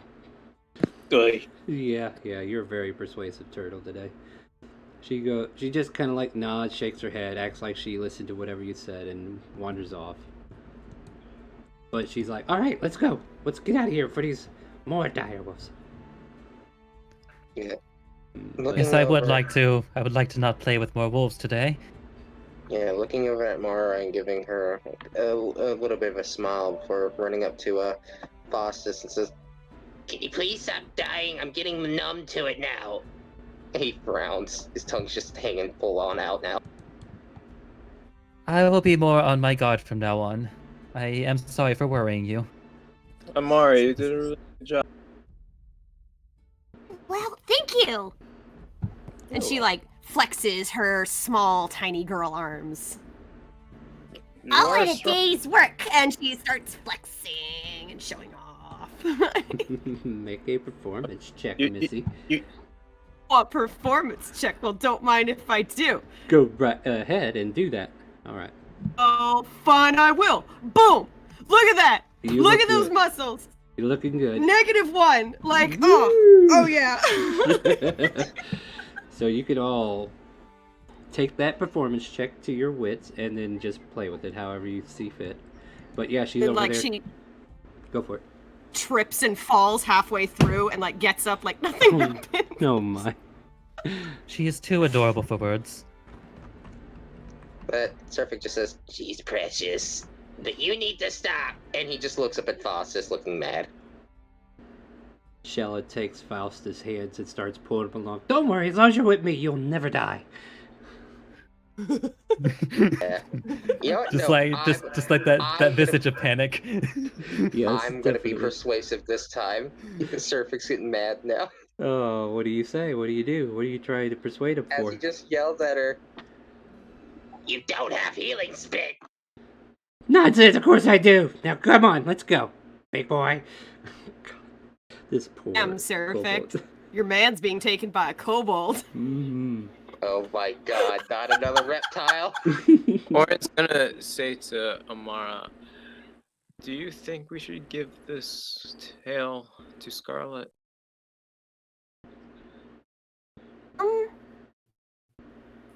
Well, it is something we'd say we would do for her, but, if you really think that, like, we shouldn't do it, And she's like a little confuzzled. This is a very complicated situation. Do you want to make an Arcana check to see what you think of the tale?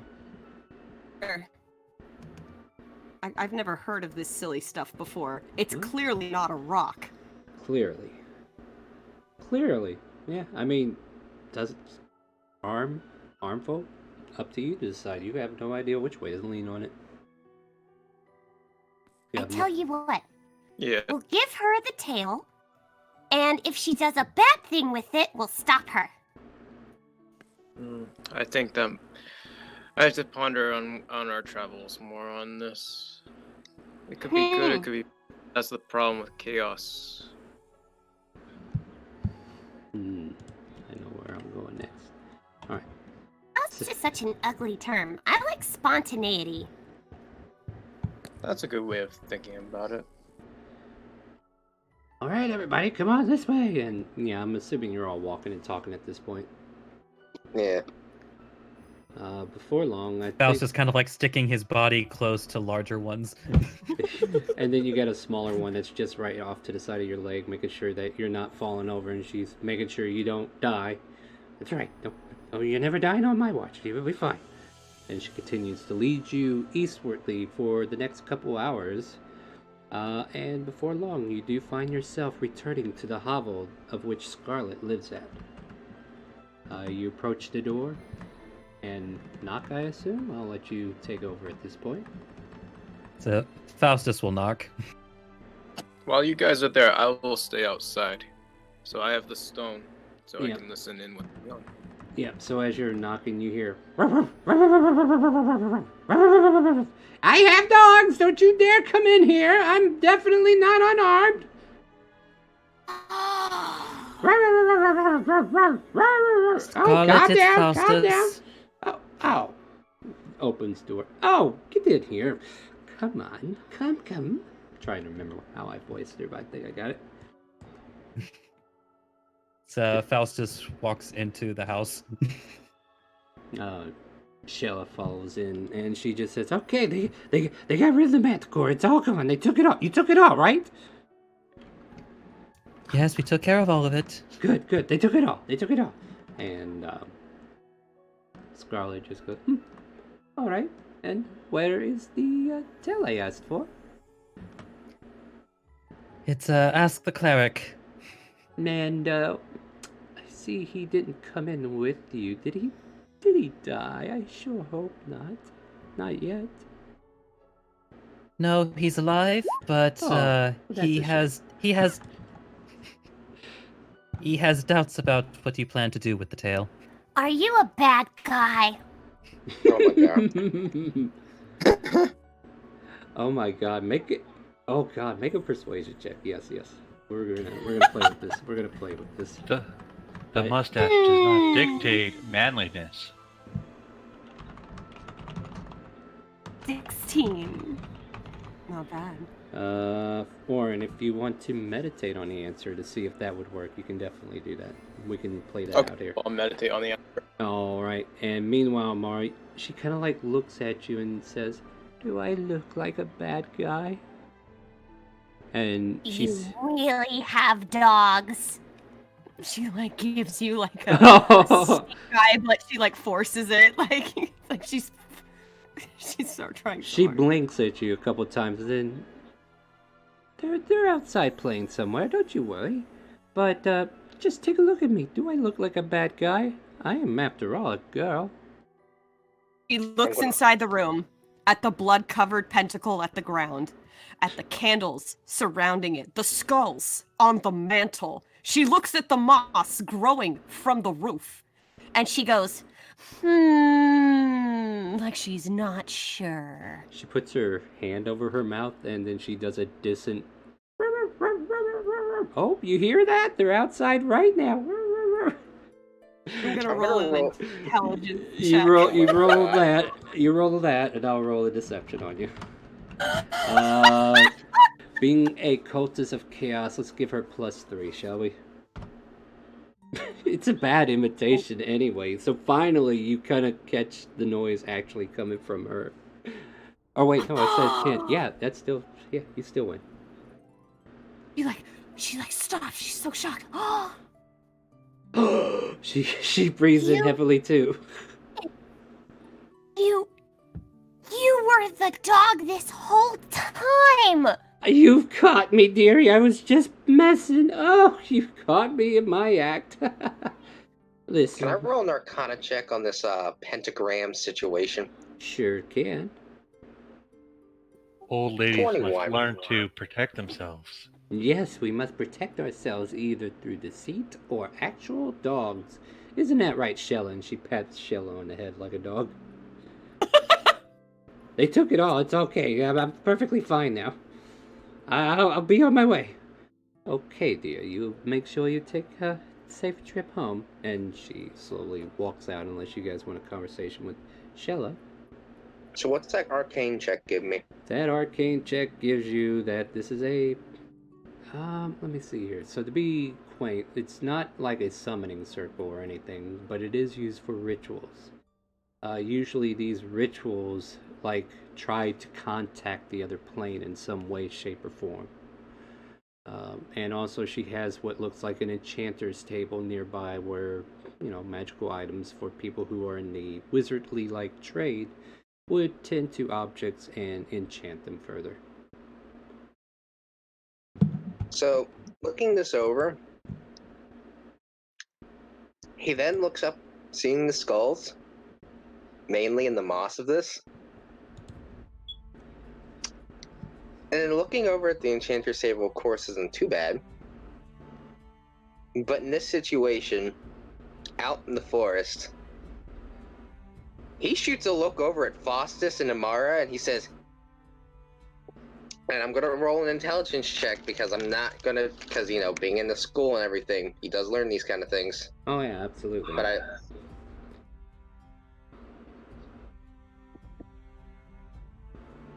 just doesn't quite... maybe it's fine. Who knows? You must have skipped cult day. He doesn't know what she is, but he is suspicious, though. So. Oh yeah, it's fair to have suspicions. But she kind of like readdresses everybody. It's like, well, I was expecting that tale. After all, I sent you to them to aid them. And I swear if I have to hear Shella come over here and complain about something that did not get done... Where's the tale? Her eyes narrow. As I already told you, we have the tale. It's that the cleric has it just outside. Well? He, once again, he doubts what you plan to do with the tale, so if you could somehow persuade him that your intent is amicable. Let's see here. So Orin is... Alright, so let's go to Orin for a moment. So you kind of like go into this meditative state. I need a religion check from you, my friend, to see how faithful our dear Lord Gon is in answering.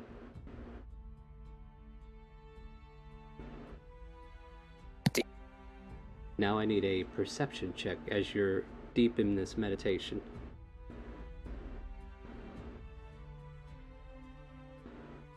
Okay. So eyes closed, focusing, not really paying attention to your surroundings. Unfortunately, he doesn't see this girl who's wearing a cloak come strolling up to the door, and she slowly taps on it. You guys inside hear a slight tapping, and then all of a sudden you hear her go, I got dogs in here, don't you be coming up into my... Oh, I swear, if you're that cleric, I will sick these dogs on you in a heartbeat. And no, it's me, it's Rita. Oh, was not expecting company. She opens the door, she quits imitating dogs, and you see before, like, so yeah, you're spending that time, Warren, and nothing's coming to you to give you guidance. And then all of a sudden there's a little bit of noise that happens behind you, and you're trying to focus, and then all of a sudden, the door and the dog barking and probably the calling out the cleric or whatever might have caught your attention and snapped you out of focus. You turn, you see this woman, or this young looking girl. She is dressed in a cloak, and hanging off her collar there seems to be like a little pendulum. You can't quite make it out from this distance.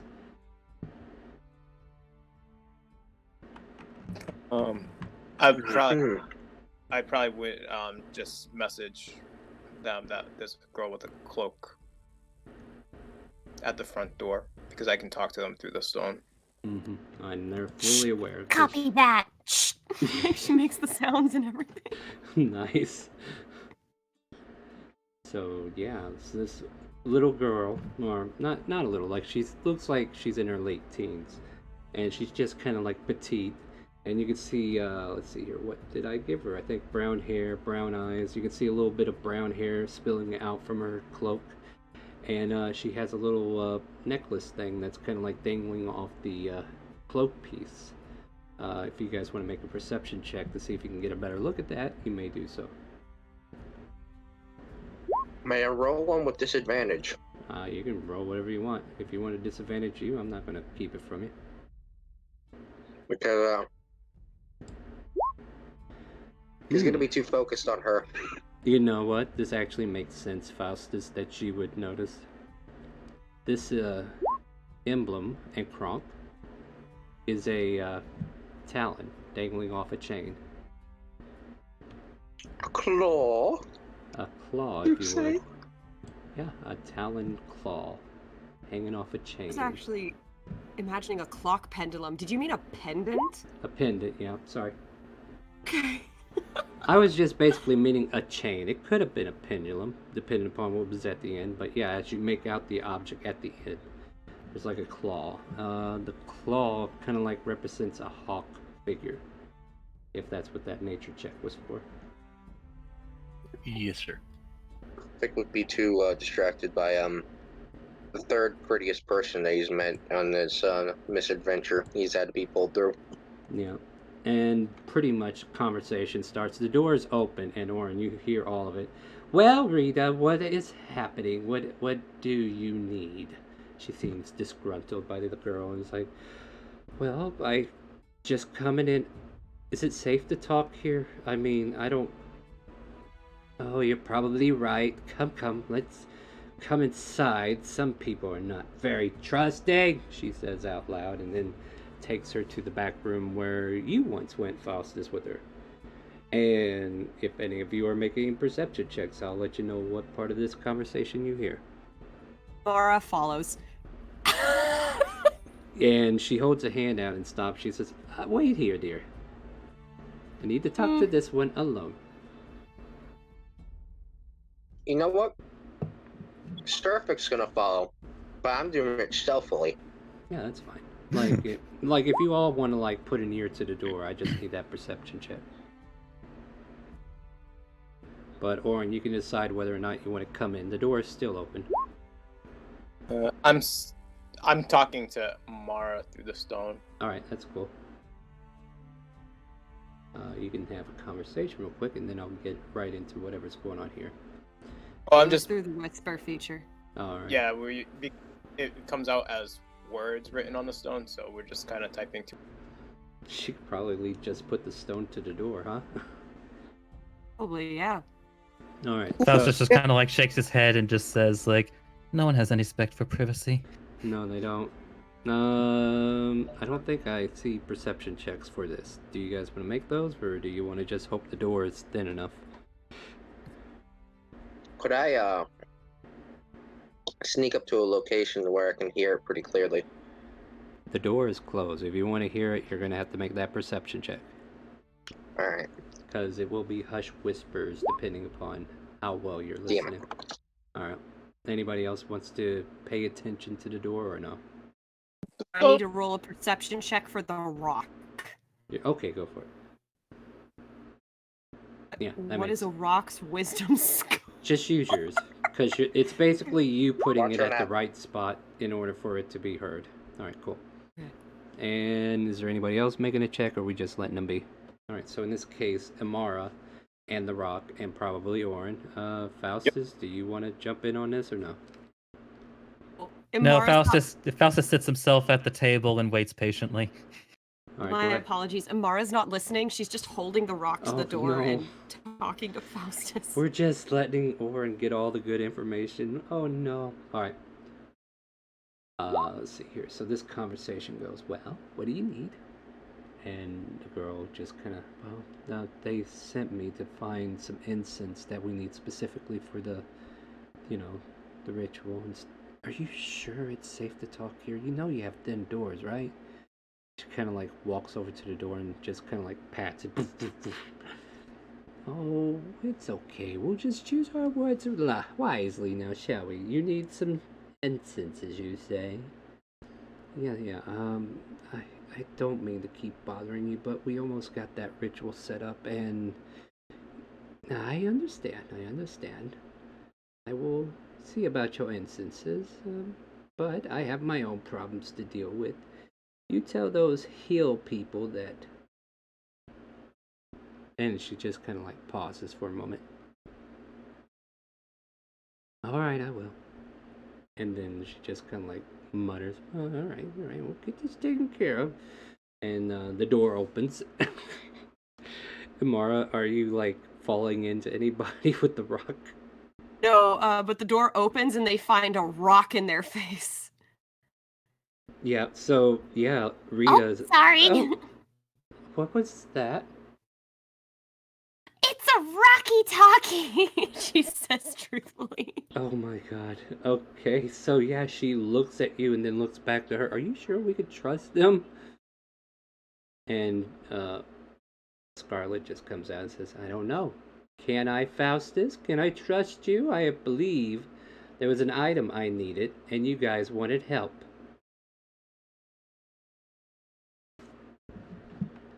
Honestly, I don't see the harm that Tamara can cause. If I could be perfectly honest.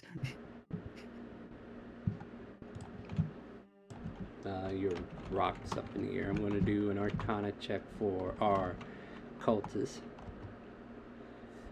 Yes, a very interesting device. I could see it has some magical properties, if you will. It does. It uses arcane binary. I made it myself. Tell me more, child. And she goes into great lengths explaining her work because she's so excited. Very interesting. You don't say.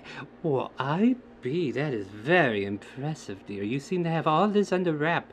Why, I could use you as an assistant. You are just so bright and chipper. Really? Well, really? And who knows, I might even let you meet my dogs.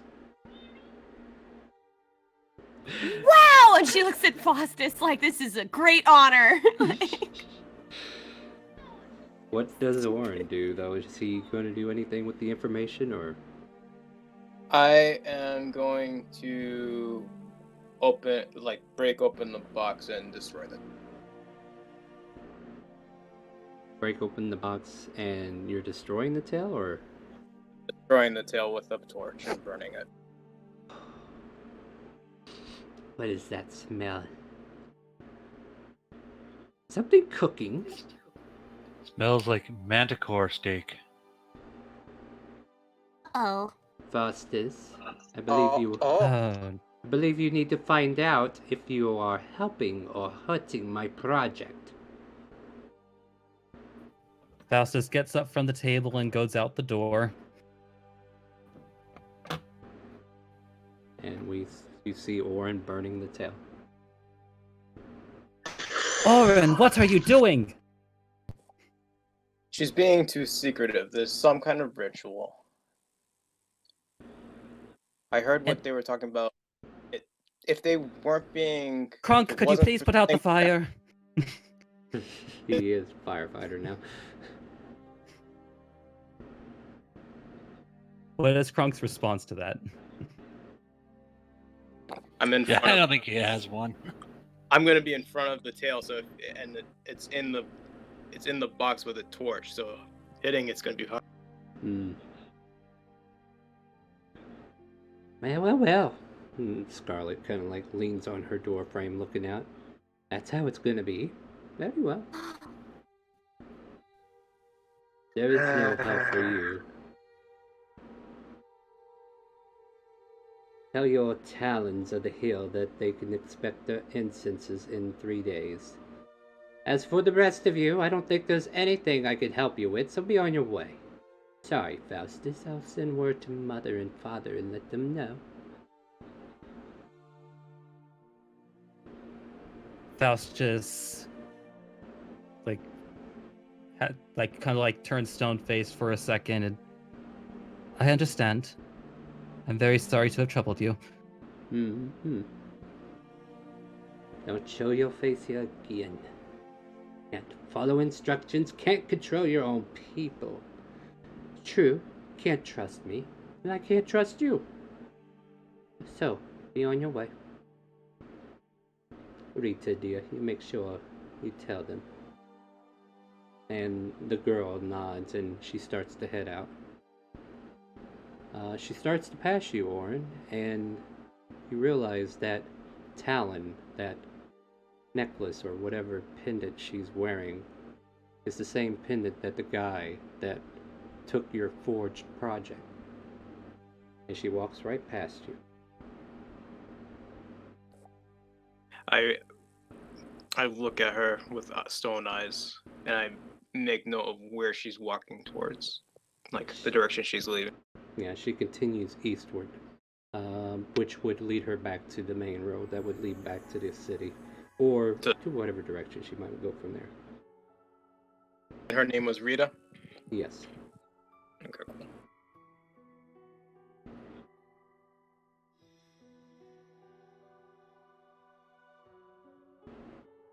Oh, I guess Amara gets kicked out of the house and she goes, I don't understand. Like, did we do it? No, we didn't. Yeah, what Surfix says. Holy man, I think that was a little too quickly judged. No, it was not. Rita is part of this, and she is someone I'm looking for. She is part of whoever wanted the weapon my father and I made. So, this is for something dark. Piping up quickly with that, as Surfik would kind of quip. And you're saying that out loud. In front of an obvious spellcaster's house. Who she might still be hearing us. I do not care. I'm not afraid of them. No, but you're... No, it's just fine. The door shuts.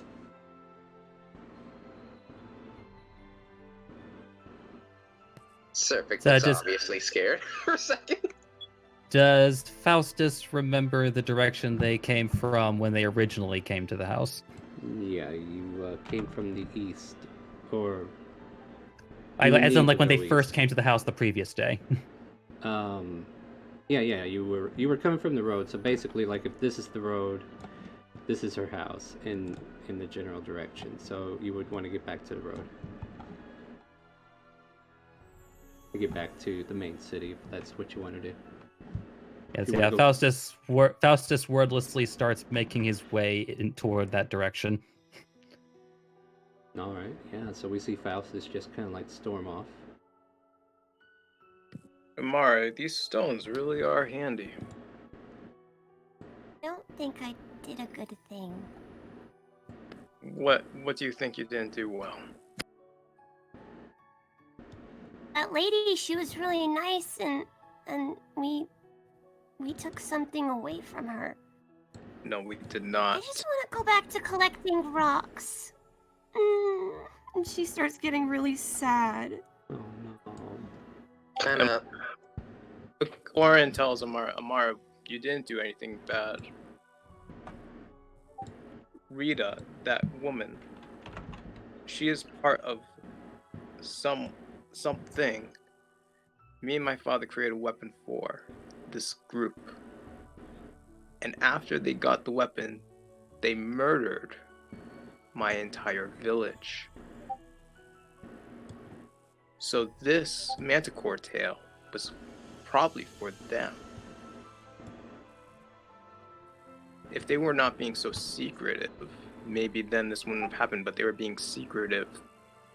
And the chances of this tail being for something evil or good, I'd rather not take a chance. And I think I made the right choice. Isn't Faustus your friend? That was his family. He might be in league with them, but we do not know. He told me I could make my choice. He said ask her, but one what she was being very secretive.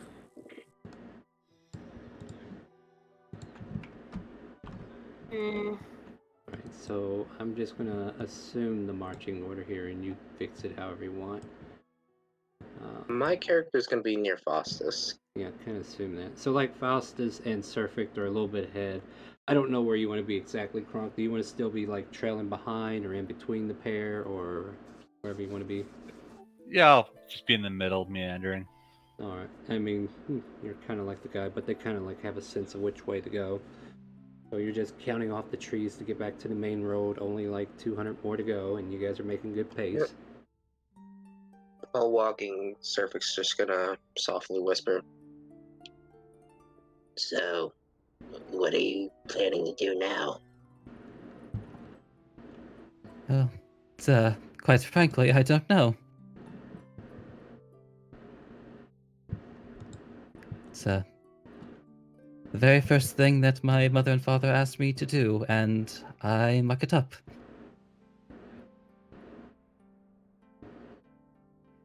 That softly saying kisses. It wasn't really under your decision. Mucked it up. It doesn't matter. Only results matter. So, I suppose you wouldn't really understand, but when you come from a family like mine, results are all that matter. With that, my character kind of just says in a very soft tone, Faustus, do you understand what I am?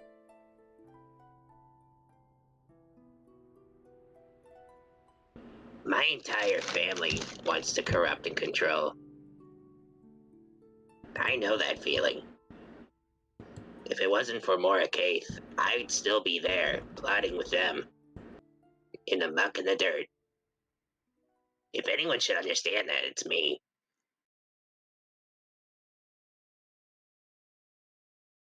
I only show my face to the public because I don't hide that. I know I'm Eonti. And I show people that. But that doesn't make me me.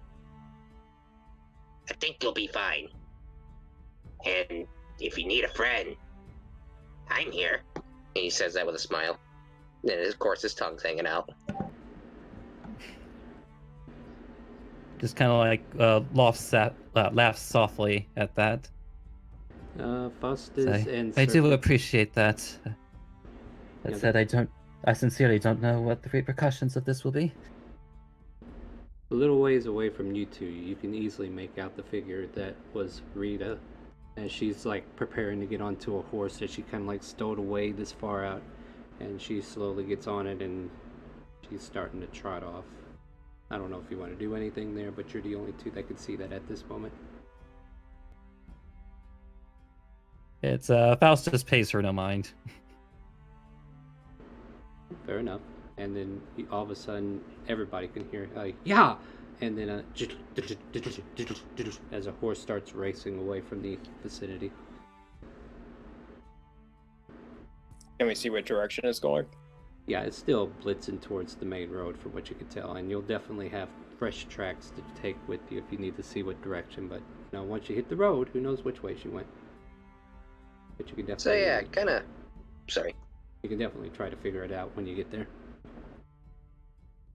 Go ahead. Now that she's gone, though, Surfic would kind of pop up. That might have not been the greatest idea, holy man. Do you go back to talk to him? Because you're a little ahead of him. Yeah, he would kind of back up a bit and kind of say out loud a little bit louder because like she's gone now. Mm-hmm. Yeah, and the pair of you are closing in, and of course, you know, like,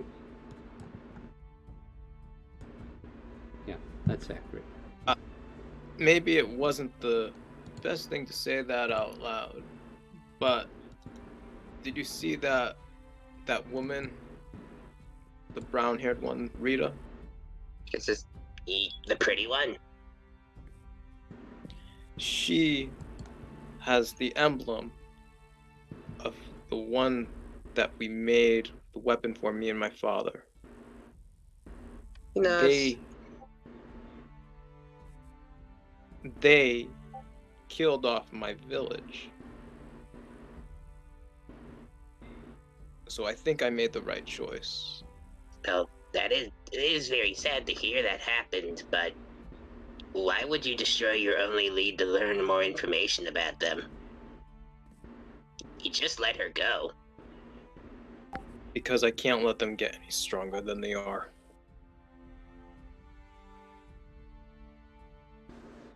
He was about to say something like, it almost looked like he was about to say something really smart, and then he just shut his mouth shut. His tongue was still out there, by the way, too, so he just did that on his tongue. He's holding back the scream he's about to let out. He just looks away. Mm-hmm.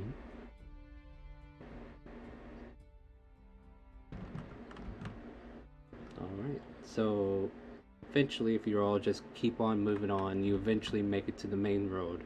And you know for a fact, if you follow this road southward, you would reach Cadriff once again. What is your intention as soon as you get to the main road? I would want to see what direction those horse prints went. Yeah, make a survival. The tracks are still fresh, so you can have advantage. Kronk will help. Okay, you get advantage anyway. Kronk, could you tell me where those tracks went? I think you're much more in touch with nature and horses than I am. Oh yeah, definitely much better than me. But... Yeah, so you guys know you have to go south, but these tracks seem to lead northward. The tracks, they head north. Well, they did talk about a ritual in a few days, right? So they're preparing for a ritual in 3 days.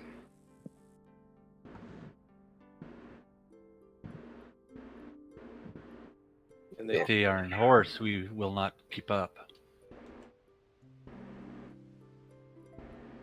I wonder if we could get more information about them in town. And in town, they might know about this woman. But I think we know the direction they're gonna head, so we could find them on our own. Do you think?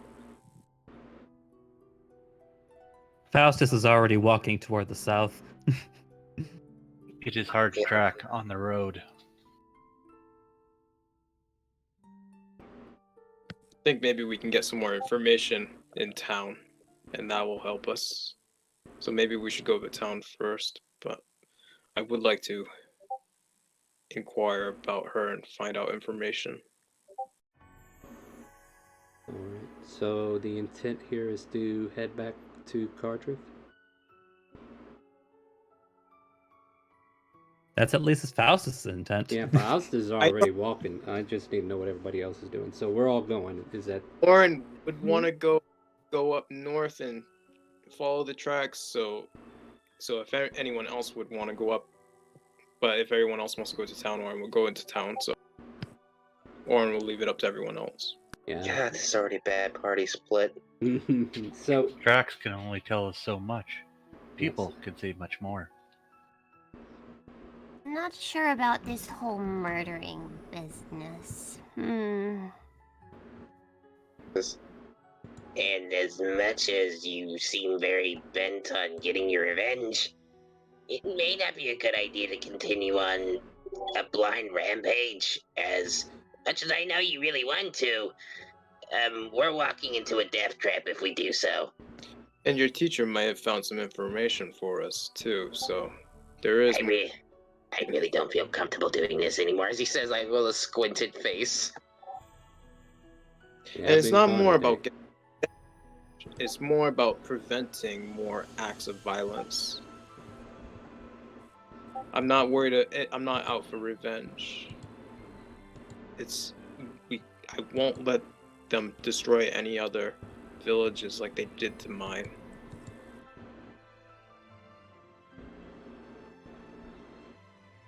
Alright.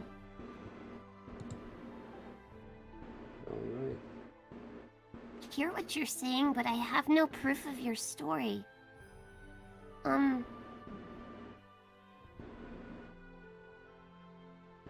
It's a Well, little beyond me. have you ever heard about my father Thalgrim? Have I? Roll a history, I believe. Apparently. I mean, explain to us who he is out of character, and then she can take that knowledge. Okay, so Thalgrim, so Thalgrim is a dwarf. So Half dwarf? nope, dwarf. So he's a full dwarf, and I thought he it is was from, human! Oh No, my no, no, no, no, no. Don't confuse It- it. He's human. This I'm guy human. is I'm dwarf. human. Oh, okay. That's why when we were talking about things, I said, and you'll notice that my stuff was dwarven made, and I was talking about dwarven made stuff. That's why I was kind of giving you a hint about that. So Thalgrim and English are Yeah, what makes are- him famous for what she would know? Like, she would know knowledge that people share. right. Thalgrim is known for creating weapons and armor that are just immaculate. They're dwarven made, but is made in a human town. And the thing, and it's around outside of Ironforge, and it's just a very small town that he runs out of, and probably like 20 to 30 people max in this village. And if you want a specialty made weapon that is immaculate and deadly, or something that will be very protective, you'd go to Thalgrim. And all of his works have a cog symbol on it with a letter T. Okay.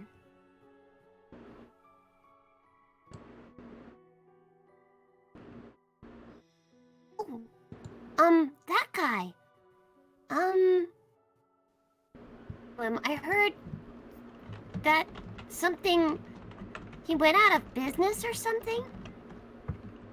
You could say that that's because the village was destroyed. My father's still alive, but after his final creation, he stopped producing weapons because this one weapon was used to murder 20 innocent people.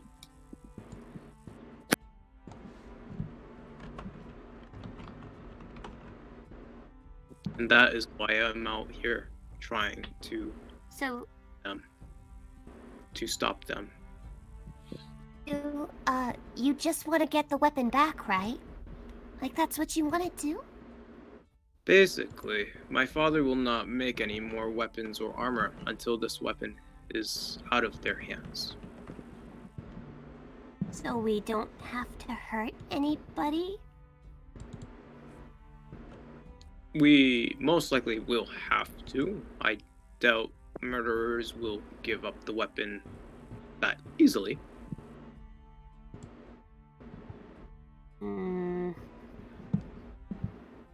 I don't know. About hurting people. Yeah, same thing with Surfect. He looks fairly uncomfortable, especially standing right next to Faustus, who's probably been hearing the whole shit. Oh no, Faustus was walking. Yeah, Faustus says, see ya. He doesn't. He has heard none of this and gives no shits. I wasn't expecting to find. I found there was information that the person I was looking for may be at this area, but to find one of them walk past me is interesting. And now I have information that they have a ritual in 3 days, so I can only suspect the weapon will be there. With a sigh, he, finally Surfect just kind of says, outstretching his neck here for it. You really are bright, aren't you? I'm right at the forge. He just walks away at that point. He's gonna walk away now too. Faustus, you've been in the lead for a little while now. I need a perception check as you're just kind of like stubbornly leaving these guys behind, or however you're feeling.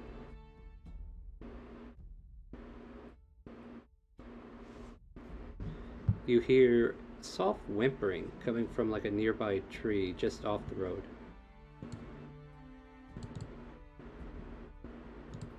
Would I recognize what kind of whimpering? Make an insight check? It sounds human. Or humanoidish, I guess.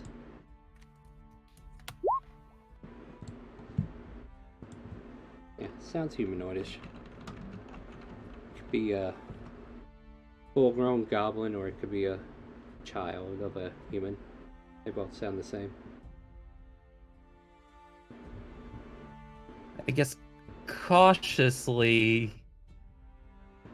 he will make his way over to where he hears the sound. So as you like even prepared to dodge in case something jumps at him. What you see before you, as you kind of like get off the road a little ways, get a little bit in, and you get closer to the mumbling or the snobbling, and then you hear a loud there's like a little boy wrapped up with his knees up to his elbows, and he's just kind of like cradled up against the tree. He's got dirty overalls, patchy clothing, and dirty red hair, and he just kind of like looks up and says, "Are you here to help me?" Are you okay, little boy? I got lost. I didn't. He just kind of like moans a bit. Shh, it's okay. It's okay. I'm here now. And kind of like goes down to him and kind of like wipes his face. Yeah, he's got like dirt, and he looks like he's been out here for a while. Matter of fact, it's probably, let's see, probably looking at about noon, 1 o'clock at this point. And then eventually the rest of you are kind of like coming up the road to where he kind of like walked off. I guess Surfik would have noticed, so if you wanted to like dart over and check out the situation, but yeah, the boy looks up to you. He's like, I don't know where Mommy and Daddy went. Do you remember where you live? Mm-hmm. What's it called? Live in Cardiff. We Live were in traveling. Cardiff. No, the city. We're from the city, but we were traveling, and I got separated from Mom and Dad, and it just goes into a belling well. And yeah, everybody at this point can definitely hear it. Can you tell me your name? Randall? Oh, hello, Randall. My name is Faustus. Like, in fact, like maybe just like trying to like cheer him up a bit, like sort of like does like a little like glittery sparkly show with prestidigitation in front of him, like pew pew. You got a choice: persuasion or performance. Because yeah, this might. I will go with persuasion. This might amuse the child. Let's see if we can get him under control. I can get to the. There we go. Ooh, yeah, he's like, oh, that's so neat. What was that? What did you just do? Oh, it's magic. Have you never seen magic before? Not till today, and earlier. Earlier? I was in my mom's lap, giving her a hug, and then some men were yelling, and then all of a sudden I was gone. So they disappeared. I don't know. I just looked around and I called out for her and I couldn't find her, but Mom said, if you ever get lost, just sit still until somebody can find you. And that's what I did. I've been sitting here for hours. You did the right thing. If you had wandered off too far, who knows? But we found you now. Is that a... You're not a bad man, are you? Second time today. That one was for you, Seal. No, of course not. And like he does actually have like glowing, like beautiful skin. He's just very pretty. Like, I'm gonna go off your persuasion. Like, I almost feel like I should be asking you for a deception, but at this point I could tell you're being genuine. But yeah, he kind of like sniffs. He's like, well, I mean, we could probably go by my house and see if they went home, but I don't know how I got here. Are we close to town? Are we close to the city? I believe we are about 400 trees away. As Kronk comes over and explains how far away. Yeah, that sounds about right. And what are the rest of you doing? Yeah, Surfic's been standing in the background silent. Where do you think your parents went? I don't know. I just disappeared, or they disappeared, or I wasn't here. And What's the last thing you? I was holding on to my mom, and then all of a sudden I disappeared, or she disappeared. I don't know. I just wound up here, and I'm confused. Oren, please don't talk to the child. You're upsetting them. Where were you when you were with your? Where's the last place you remember being with your mother? On a carriage. Looking over at Oren is like, it might be a good idea for you to not talk too much. But the boy does offer. We were riding on a carriage heading home. We were visiting the north. We were coming from Ironforge. Ironforge and you were coming from the north. Mm-hmm. Interesting. And you know, they bought me some toys, and I was really looking forward to going home to play with them, and then they just disappeared. Some people just jumped out, and I don't know what happened. I just cried in my mom's arms, and then I disappeared. Do you remember anything about these people? They were loud and they were scary. And the music keeps stopping. Shame on you, music. Well, I don't think your mother will be home. I think your mother will be with these people. What? What? Oh my god. Now, Oren, I must kindly request that you be silent. It's best that the boy knows what happened to their parents. Suddenly looking back with almost like a kind of pissed off look. Mara as my pops character up yells from out, behind. "Shut up, Oren!" Mara slinks back behind. Now, do you remember if you have any family where you were going? Oh, well, I mean, I was just with my mom and dad. Mm-hmm. Well, at any rate, you're safe with us for now, okay?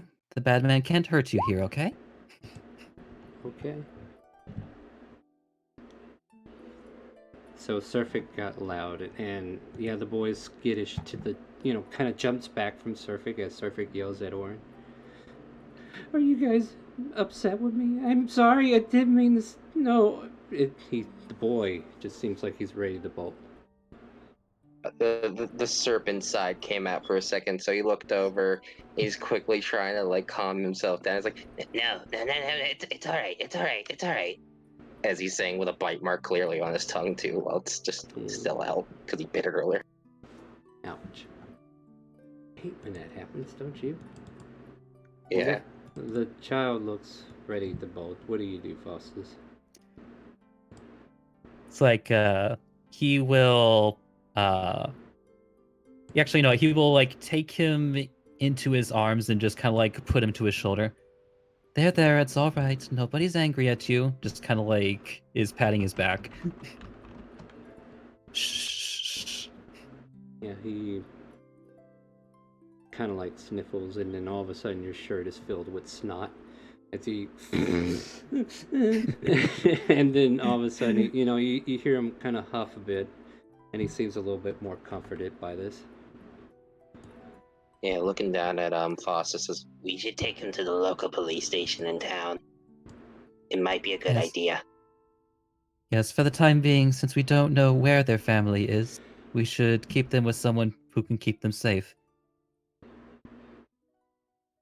It's like, come on, let's go to town. You can meet at a guardsman. Would you like that? I don't know. Would I? Yeah, I'm gonna they can show you their swords. Mind if I roll persuasion for this? What are you saying? As he would say in a very cheerful tone, despite the fact he's trying to look friendly now. They have big, strong guys and one really big guy, and they all have dogs. Doggies? And they're not the scary kind, are they? Yes, they are. They're wolves. Barry's face and Faustus. You shouldn't lie to the boy. Oh god, they are big. I was thinking of hellhounds for some reason, but yeah, that's right.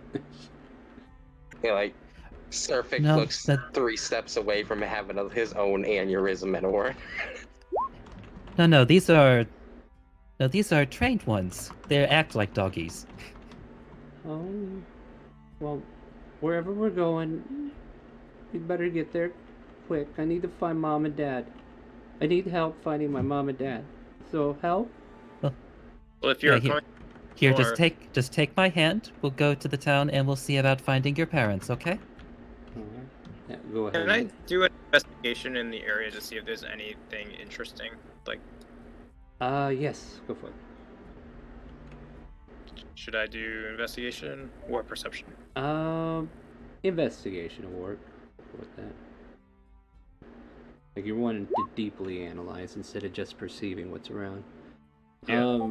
Like what you see before you, like this boy has a rut up against this tree that he's been here for a couple of hours, if not longer. Any kind of discerning marks, you don't see anything. Like if there's a scuffle that was nearby, you don't see anything. You look within the 30, 40, 50, 60 feet around the area. You do a walk around and there's no physical disturbances, like maybe animals, but you know, I know, like there was a cart around on the road or anything like that. there's definitely signs of several carts going in both directions, but you can't discern whether or not that had anything to do with him. Matter of fact, most of the cart tracks are older than 3 or 4 hours. Like there hasn't been like a heavy cart coming up and down the road in a while. Right, it makes sense. He said he's been there for hours. Mm-hmm. It's like, here, just take my hand and we'll walk over to the town. Is that okay? Okay. Yes. It's like holds out his hand. All right. So he takes your hand and he allows you to lead him to wherever you want to go. So if you want to keep going from this point and just keep going to the town, you can definitely do that. And if you want to talk along the way, by all means, you can do that as well. Just let me know what you all want to do at this point as you kind of like get back on the main road heading back to town. I'd probably want to talk to Kronk and Amara. Mm-hmm. Yeah, go for it. Faustus will do his best to entertain the child as they walk. Mara makes faces at the tiny human. Perfect, just trying to help. Yeah, he sticks his tongue out at you and blows. And she's like, blah, Nose stuck Well, up. since he'd probably just talk to Kronk. That's probably your best bet. Yeah. Kronk, I think this might have to deal with that woman that was talking to Scarlet. There is no way to know without finding his parents. I agree, but she mentioned something about Northmen.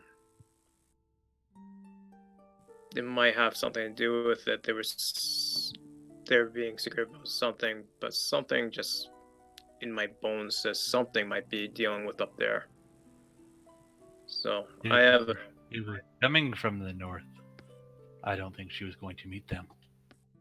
I don't think she was going to meet the parents. I think these people kidnapped his parents and brought them north. I don't know why they would take the parents and not the child. Children are easier to deal with. Maybe they didn't see the child. Your parents being attacked, they try and do whatever they want to save their child. Maybe his parents are magical and they teleported him away. That could be possible. He did say he was there, and then all of a sudden he was in this location. That is very possible. Actually, you weren't around for that conversation, but For what conversation?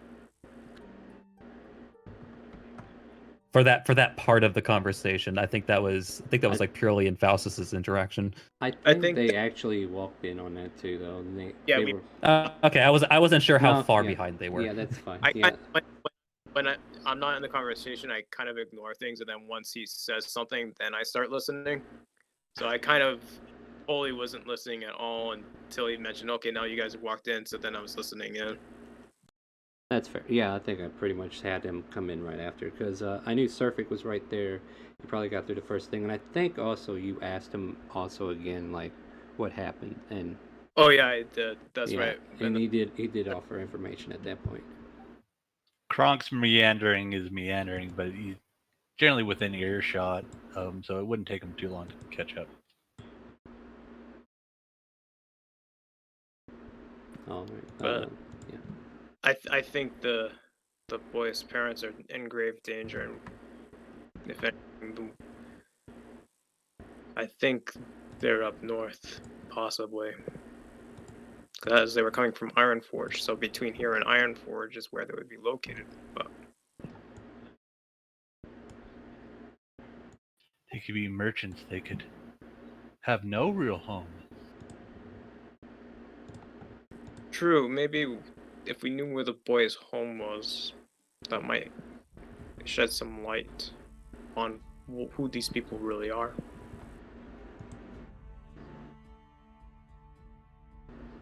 I think we need to find people that know more information. Yeah, maybe people in town will know who the boy's parents are.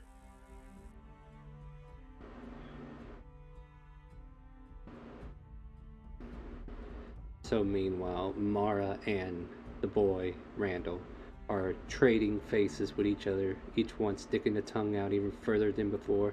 You know what? That's it! And she pulls out a rock. Ah! And he reaches down for one too.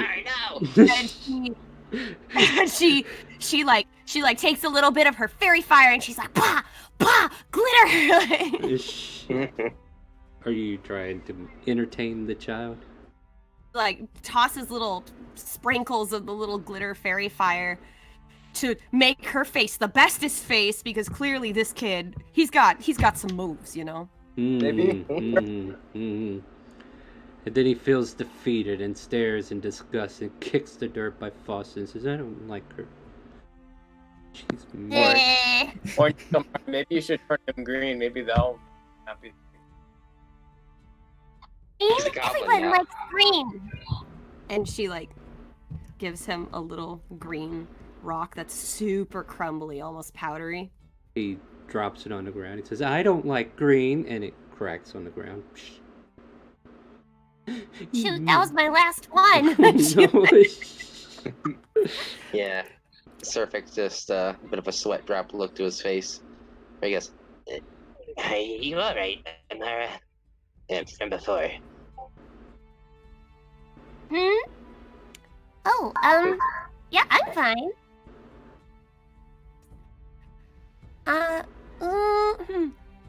I'm just not sure about this whole thing. Kind of goes against, some things, and, I think I'm just gonna stick to collecting rocks. You guys can go after the ritual stuff if you want. Yeah, frowning too, he says, I really don't like the look of this. I didn't really want to get into a fight in the first place, and whatever that cleric tried to pull, I don't think it's gonna help us. Well, I think he was might be on a target list now. best. sorry, say that, Solo? I think he was just trying to do his best with what he knows. I just don't like the entire idea about it. And it does deal with Faustus's family. What about him? Be fair, I just met you guys. Kisses. Right. I have been told I'm too helpful for my own good. At least she got 2 days out of study. Yeah, that too. mean, even though it didn't turn out quite like I had hoped, I do appreciate your help in any case. So I'll just simply have to face the consequences later. Yeah, he looks Stop finding another manticore. He looks at us and says, I don't want to see Faustus eaten again. What are they talking about, Faustus? Oh, nothing. We're just telling a story. Oh, well, I want to hear. "Oh God." Okay, bar time. Tell me a story. As he's like, oh. As he kind of quickly is like pondering for a second. Shall I roll a performance for this? Well, you better tell me a story first. All right. Yeah, buddy. You dig this grave, you walk it. This is. Well, if you didn't know, Faustus's name came from a very old story tale about a knight who fought against the Manticore, trying to fight the kingdom. As he's saying with like a brave puffed out chest, his hand up, he's like, and long ago, this knight, brave as he was, had to fight against a very, very powerful monster. Though this monster almost ate him, he still came out victorious. Wow, that's so cool. Did you almost get eaten by a monster, Faustus? Oops, sorry. No, you're fine. But yeah. Could you say that again? Did you really get eaten by a monster, Faustus? Or are we talking about somebody else? I'm a little confused. Your story's about Faustus, right? Of course he saved. He did it. He did it all, didn't he? Mention about Amara throwing the huge stone at the Manticore and all her magic stones. I don't like yes, Amara. the Knight Faustus had help. I don't like Amara. She's mean and sticks his tongue out at her again. Aw. Mm-hmm. He ate at her, and she was the, Izzy, thanks for that. Oh. I was the royal, advisor, right? And I turned his sword like golder than the goldest gold that ever yellowed. As he snaps his fingers, he says, she's his squire. Squire, okay. What? And you forgot about Kronk and his magical ice powers. This story seems fishy. But I'll bite. My character like sweat blows at the moment. He ain't good at this. It's just like everyone trying to like add to the story just makes it more complicated. Yeah, you know what? That probably would give you advantage. From the... You cut in and out. What'd you say? You also forgot about myself, Orin, protecting others from attacks. He's the court jester. Oh. Where's his hat? And Faustus was hitting fleas at 120 feet. And service was like the entire time. The kid's like 120 feet. That's a lot of numbers. Yes, it's very far away. That is very far away. Wow, Faustus, you're awesome. Isn't he, as he says with like a charcoal look on his face, just like nudging him with his elbow? Yeah, Faustus almost dies every day. Oh, nuh-uh, he's too good for that. The kid has formed an opinion. Oh, he's the arrows. Yeah, he just gives a confused Yes, look to every all warrior that. has battle scars. Oh, let me see yours. Kind of like, yeah, literally, kind of like pulls off like a part of the shirt that's torn. Like, see Yeah, right this there? Wow, that must have been very hard to take. Are you okay? Well, I'm standing here now, aren't I? You know, my Meanwhile, dad... in his head, no. Yeah. And the child says, you know what? If my dad was around, he would be able to make sure you heal up real good. He's got some drinks that would definitely help you. What do your parents do? My dad helps run a potion shop. Serpent kind of like lets out a little breath of fresh air as he whispers to himself, "Thank the gods he's not an alcoholic." Where do you? Sometimes he comes home late, and Mom's like, where have you been? And Oh my god. but I guess we don't have to worry about that anymore. He gives a sad Well, sigh. Where is your father's potion shop? Where is it located? In Cardiff. Into the city where we're going, of course. Well, is your home in Cardiff as well, or is it outside the town? Inside town. We live in the Noble District. See, then it'll be just as easy to find where you are. Isn't that great? Mm-hmm. We're off to see the wonderful Garpos of Cardiff. Starts skipping off. But Serpent just kind of like lowers down. What a bard he is. All right. So, I mean, this continues, and you can continue if you wish. But yeah, you will eventually make it back to the town within an hour, if not less.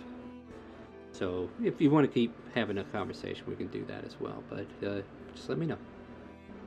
The moment we get to town, Serphic actually begins to almost lean down to kiss the road, and then realizes how bad of an idea that is, and begins to. Why are you on your knees? This is. I'm welcoming home. Oh, is that like a culture thing you do? I mean, I don't know, and I'm ignorant, but Mom and Dad says you should definitely learn about other people's behaviors because you want to make sure you respect the customer. You're a good boy. He says, pat his head, and he just gets up, trying to dodge the subject. But yeah, you guys continue and yeah, the town walls greet you. The guards at the post are right there at the gate, and they see you with the child. And are you guys doing all right? Yes, well, I'm afraid that this one has come into a bit of trouble. It's could you give your full name to the guardman? Randall.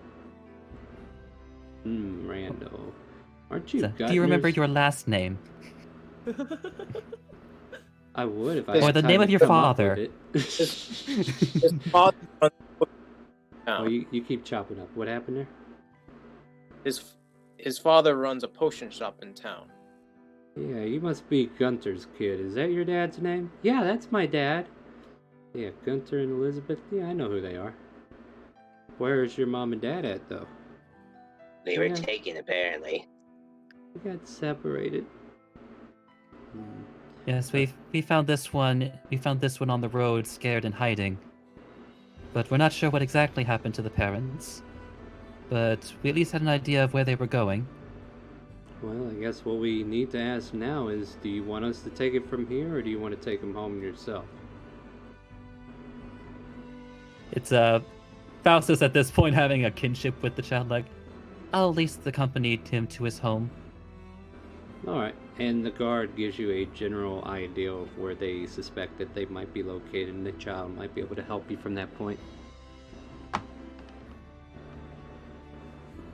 So, thank you very much. Yeah, in the Noble District there, you should be able to find the potion shop pretty easy. It's got a nice little stand up. I've heard they went out of town for a little while, but they haven't made it back yet, have they? I'm sure it's fine, lad. I'm sure it's fine. These kind people are going to take you to your house. If by any means you need any more help, just go to a nearby guard and we'll take care of the rest, okay? I hope they're there, says to you in a hushed whisper.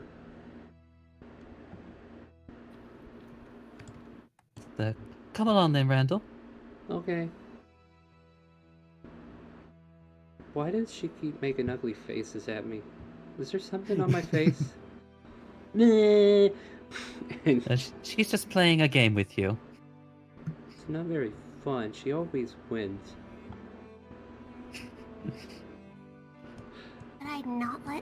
Should I not win? So that just means you have to get better. That way you can beat her yourself. Practice in the mirror every day. Oh my god, this kid's gonna grow up thinking that the only way to win is to make the biggest face he can. Okay, this is good logic. I like it. This kid's gonna grow up to be an ass. Well, I mean, if you've been raised by him, I mean, what can you do, right? Alright. So...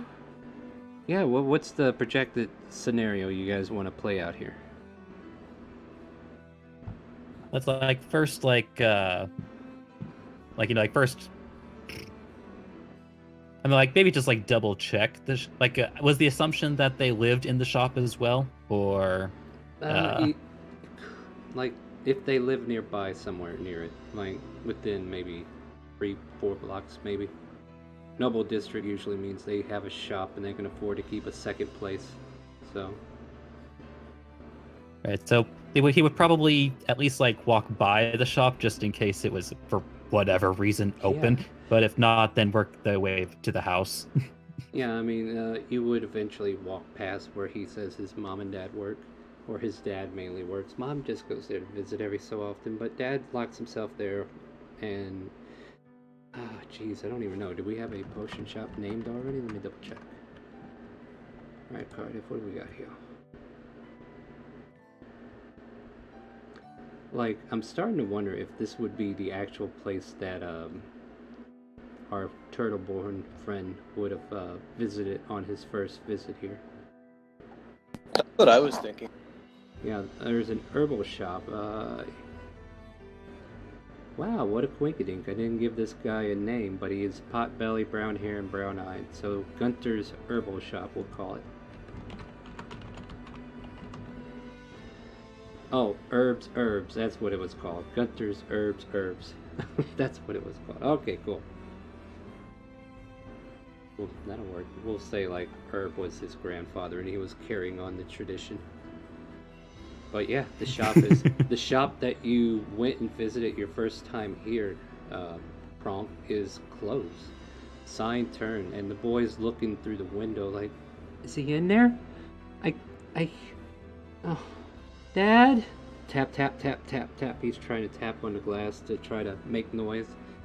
Anybody in there? And he's just looking so deeply, but there's nobody to be seen. You can all make perception checks to see if you notice anything. It's open season for open perception, so we'll see what everybody gets here, and then we'll go from there.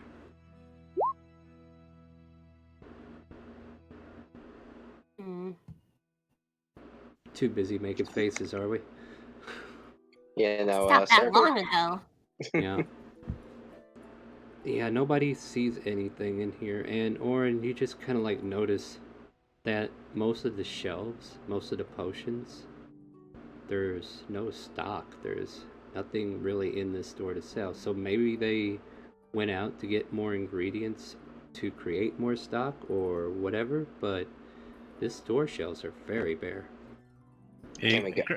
Gronk's gonna open the door and he's gonna put his weight into it. Yeah, it is locked. If you're going to try to force it, go ahead and give me an athletics. Yeah, my character looks towards wait. Alright, well, he kind of budges against it. I'll say there's a brief moment where you might wait. It's up to you, Kronk. You tell me if you want to continue through with it. He kind of slows down, but you got weight into it. You can't stop the turtle. We hear the door get a loud crunch, and then we hear the popping of a lock. Or, the board coming out from underneath it as the lock gets forced open. Was taking down the door itself really that necessary? I thought it was stuck. Oops. With that looking, it says, I could have picked the lock. I thought it was Are you stuck. guys breaking in? The boy I runs thought it was past you stuck. and walks in as you're all Amara- having this conversation. Dad, are you in here? He goes to the back And store. there he goes. What do you guys want to do? Mm. Like Faustus rushes in. Yeah, probably a good idea. Don't leave a child in the even if it's mostly empty, don't leave a child wandering around a potion store. All of a sudden, 30 racks fall over, and the kid's like, oops. No. He's now a pig. Yeah, that's absolutely fine, Kronk. I just like the idea that, well, I did want the rogue to have a chance, or the one with the ability to be like, I can do that, and then give you the opportunity to either agree or disagree, and then we just go through with what you did. So that's definitely how we're going to play that. So, yeah. Inside this shop, you all start to notice there are no vials, there are no herbs that usually hang around this shop. Like, even the scent of ginseng and other herbs of that nature that usually fill the air of the shop, it's a lot dense. Like, it's like this shop was recently cleaned out. But the young boy went to the back room, and you can hear him calling for father. So, Faustus goes to where he hears his voice. It's like, Randall, be careful. Yeah, and Randall's like he would be, maybe he found something that belonged to his dad, like a piece of his the potion making utensils, and he just kind of like pulls down like an item that he says was his dad's favorite, and he's just like holding it close. Not here. Yes, I can see that. So, would you like to try your house? Yeah, let's go there. They must be there, right? He's got like a desperate look to his face. But we'll just have to wait and see, right? Now, it's like put that in your pocket so you don't lose it. Okay. Meanwhile, in a future episode, his father's like, "Where the hell's my ladle?" But yeah. So he like and like, oh, go ahead. No, you go. But it's like on the way back out, Faustus would kind of like lean over to Amara. I was like, could you repair the door? Oh, right. And she like pulls out her little like tools, and she does these cool dexterous finger spins, and she starts. I'll hold the door up for you while There you go. And then you hear a whap, whap, whap with her hammer, and magically it's fixed as per Mother Russia. There you go. And yeah, Randall's out there. What the hell is she? Oh, well, no, he doesn't say how. What is she doing to my door? She's just fixing it. That's a weird way of doing it. You're weird. Whap. Yeah, you're weird. Nuh-uh. You are too. See, it works. Oh. Nuh-uh. He huffs and's like, oh, I'll never win. So he stubbornly. She like turns to Orin, and she's like, "Am I weird?" So she like, gets upset. Oh my. All right, Orin, you are as normal as I am. Everybody weird in the world. If everyone was normal, the world would be so boring. You're quickly trying to comfort, like, no, you're not weird, Amara. Okay, and she just goes. Yeah, and then Faustus, the Fixed. kid. Done. Faustus, your sleeve gets pulled on, and he's like pulling you down. He wants to whisper something to you. So like leans down his ear up to his mouth. Yeah, he like goes, "She's really weird." Whispers into his ear. I know. Nods and it's like, glad we understand each other. And then he'll try to lead you to his house. He walks for a couple blocks and he looks around. He's like, these look all the same. And there's like similar architecture that he keeps getting confused with. And then it takes him another 2 or 3 blocks to get to where he starts to recognize the neighborhood, perhaps. And he's like, I think it's this way. And he'll lead you towards the west for a moment, then he like comes back to the same point, and then he leads you to the east for a bit, and yeah, you just I don't, it should be, and eventually he's like, there it is, and he finds his house, and he's like, starts to run up there and tries the door, shakes it, and just does not open. Mom, Dad, I'm home. Click, clunk, clunk, clunk, clunk. I think the door is stuck. So, Crunk, before you decide to break down this door, it's like, so in fact, I heard you say that you could pick the lock. He kind of goes over, staring at the turtle for a second. As he fiddle. All right, give me that fiddle check. Click, click, and you open the door. And what do we see inside? Actually, before that, yeah, please. As the door does open, he looks over at everyone in the party and says, "Don't tell Keith that I could do that." And as you open the door, we're gonna pick this up next week, and then we'll see what's inside the house. Oh yes, because I want to take some time and plan this out, because this is one of them random adventures that just creeped up, and I'm like, yeah, this will work. And I like where this is heading. You guys have some very good ideas, and I like where this is going. So join us next week, 7 p.m. Central, for more of this campaign on Monday. Wednesday night, 7 p.m. Central, we're going to be restarting our Curse Estrade. We got 5 new players. We're going to run them through and see how we do. Join us Thursday, where Miss Silhouette, say hello. Oh. Will be taking us through Harrowhelm, a very interesting dream world that I am very much enjoying being a player of. And then every Friday from 4 to God knows when, we're going to have our open roleplay session. And weird thing is Friday I might be double streaming, because Final Fantasy VII Remake should come out. And if the coronavirus doesn't screw me, I should be able to pick up my copy and start showing that off early in the morning. And then later on that afternoon, we'll go ahead and go into our open roleplay. And then after we're done, maybe I'll still play some Final Fantasy VII. I don't know. We'll figure it out. But that's our episode for tonight. And I'd like for everybody here to go ahead and say goodnight, Twitch and Facebook. Ciao, bye. Yeah, I was about to say, not all at once. It's fine. But yes. Night, everyone! No, we literally did it all at once. You sure did. And with that, I'd like to ask you, if you haven't followed already, hit that follow button. I love our new follow animation. And if you have a Twitch Prime and you're looking for a streamer to support, we would love to ask for your support if you don't mind.